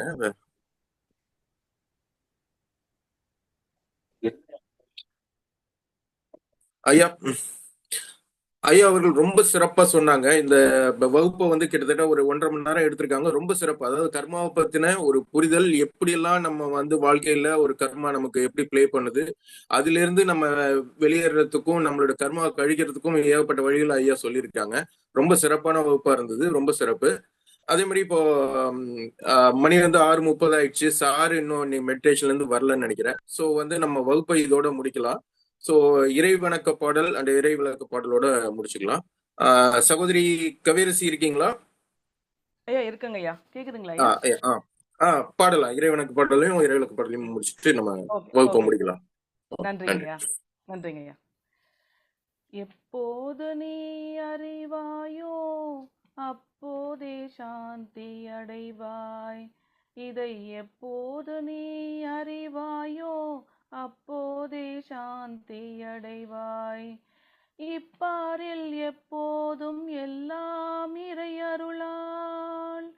இப்பாரில் எப்போதும் எல்லாம் இறை அருளால். தப்பாது அணு அளவும் சரியாய் நடப்பதாக எப்போது நீ அறிவாயோ அப்போதே சாந்தி அடைவாய். முப்போது தர்மம் என்றும் தற்போது அதர்மம் என்றும், முற்போது தர்மம் என்றும் தற்போது அதர்மம் என்றும் முயன்றே சீர்திருத்திட முடியும் முன்னாலே என்றும் அற்ப அகந்தை செருக்கால் அலையாமலே அடங்கி, அற்ப அகந்தை செருக்கால் அலையாமலே அடங்கி ஆண்டவன் ஆட்சியில் அதர்மமே இல்லை என்று எப்போது நீ அறிவாயோ அப்போதே சாந்தி அடைவாய். எழுந்த உன் எழுச்சியால் எண்ணம் செயல் சொல்லாக இயற்றிய கர்மமெல்லாம், எழுந்த உன் எழுச்சியால் எண்ணம் செயல் சொல்லாக இயற்றிய கர்மம் எல்லாம் இறைவனை நீங்குவதே அழும்பி அகமூலத்தில் அகந்தை அழிவதொன்றே. அழுந்தி அகமூலத்தில் அகந்தை அழிவதொன்றே. அரிய கிருத்திய ஆன்மா அனுபவம் என்றே எப்போது நீ அறிவாயோ அப்போதே சாந்தி அடைவாய். மனமே எப்போது நீ அறிவாயோ அப்போதே சாந்தி அடைவாய். இப்பாரில் எப்போதும் எல்லாம் இறை அருளால். தப்பாது அணு அளவும் சரியாய் நடப்பதாக எப்போது நீ அறிவாயோ அப்போதே சாந்தி அடைவாய். கருவாக்கி உருவாக்கி ஏனையாண்டு காத்தருளும் இறைவா நன்றி. எங்கும் நிறைந்தோனே எல்லை இல்லாதானே எங்கேயும் எப்போதும் எம் குலம் காப்பவனே. நெஞ்சம் துணிய துணையாய் வருவாய், நேர்மறை உணர்வுகள் பெருகிடச் செய்வாய். உடலில் உறுதியை பெரிதாய் தருவாய், உனை உணரும் அறிவை எம்முள் அருள்வாய். சுற்றம் அனைத்தும் காப்பவனே, செய் தொழிலில் ஏற்றம் தருபவனே, எடுத்த செயலில் வெற்றி கொடு, என் ஆற்றல் பெருகிட அருளை கொடு. கருவாக்கி உருவாக்கி ஏனையாண்டு காத்தருளும் இறைவா நன்றி. வல்லமை தந்து நீ வளர்ச்சி கொடு, அகத்திலும் புறத்திலும் மலர்ச்சி கொடு, வளர்ச்சி கொடு, மலர்ச்சி கொடு, வளர்ச்சி கொடு, மலர்ச்சி கொடு. நன்றிங்கய்யா. இந்த வாய்ப்பு கொடுத்த சித்தர் பெருமக்களுக்கும், இறைதூதர் டாக்டர் இளங்கோ ஐயா அவர்களுக்கும், ஆசை தம்பி ஐயா அவர்களுக்கும், ஆண்மனைய சகோதர சகோதரிகள் அனைவருக்கும் மிக்க நன்றிங்கய்யா. நன்றிங்கய்யா. நன்றி நன்றி நன்றிங்க ஐயா. நன்றி நன்றி நன்றிங்க ஐயா. நன்றி சார். அனைவருக்கும் நன்றி. அனைவருக்கும் அனைவருக்கும் நன்றி. நன்றி. நன்றிங்க சுப்பிரமணியம் ஐயா. ஐயா நன்றிங்க சார். நன்றிங்க சார். ஐயா. ஐயா சுப்பிரமணியம் சார், உங்களோட அனைவருக்கும் ஸ்பீச் நன்றி ரொம்ப ஐயா. அருமையா நன்றி ஐயா. இருந்ததுங்க சார். நன்றிங்க ரொம்ப ஐயா. நன்றிங்க சார். சார் ரொம்ப நன்றி சார். ரொம்ப சுபு சார் ரொம்ப நன்றி. அருமையான விளக்கம். அனைவருக்கும் நன்றி. சுப்பிரமணியம் சார் ரொம்ப நன்றிங்க சார். இன்னைக்கு ரொம்ப நல்லா இருந்ததுங்க சார். பாடலும் ரொம்ப நல்லா இருந்தது, உரையும் ரொம்ப நல்லா இருந்ததுங்க சார். மிக்க நன்றிங்க சார். சுப்பிரமணியம் நன்றி. ஐயாவுக்கு நன்றி, மிக்க நன்றி. மிக சிறந்த கருத்துக்கள். ரொம்ப அருமையா இருந்ததுங்க ஐயா உங்களோட ஸ்பீச் இன்னைக்கு. புதுமையா இருந்தது சில விஷயங்கள். ஒவ்வொரு நாளும் கர்மாவை பத்தி ஒவ்வொரு சின்ன சின்ன தர்மம் கூட பண்ணணும் அப்படிங்கிறது ரொம்பவே உண்மையாக ஒரு நல்ல கருத்து. எங்களுக்கெல்லாம் ஒரு நல்ல புது வழிகாட்டுதலாகவும் இருக்கு. இந்த மாதிரி நிறைய உங்களுடைய அனுபவங்கள் எல்லாம் பகிர்ந்துக்கிட்டது ரொம்ப நன்றிங்க ஐயா. ரொம்ப நன்றி. நன்றிங்க நன்றி ஐயா. நன்றி. நன்றிங்க சார். அனைவருக்கும் நன்றிகள். இந்த வாய்ப்பை எனக்கு வழங்கிய நன்னறியாளர் ராசச்சந்திர ஐயாவுக்கும் ரொம்ப நன்றிங்க சார். வழிகாட்டுதலோட நம்மளுடைய இறைத்தூதர் இளங்கோ ஐயா அவர்களுக்கும் மிகுந்த நன்றிகள், மிக்க நன்றிகள். இந்த ப்ரோக்ராம இடைவிடாம தொடர்ந்து அட்டன் பண்ண உங்களுக்கும் நன்றிகள். அனைவருக்கும் நன்றிகள். கர்மாவை குறைப்போம், அடுத்த பிறவி பயன் இல்லாமல் நம்ம வாழ்வோம். மிக்க நன்றி, சிறப்பு மகிழ்ச்சி. நன்றிகள். நன்றி நன்றி நன்றிங்க நன்றிங்க. ஐயாவுக்கு மிக்க நன்றிங்க ஐயா.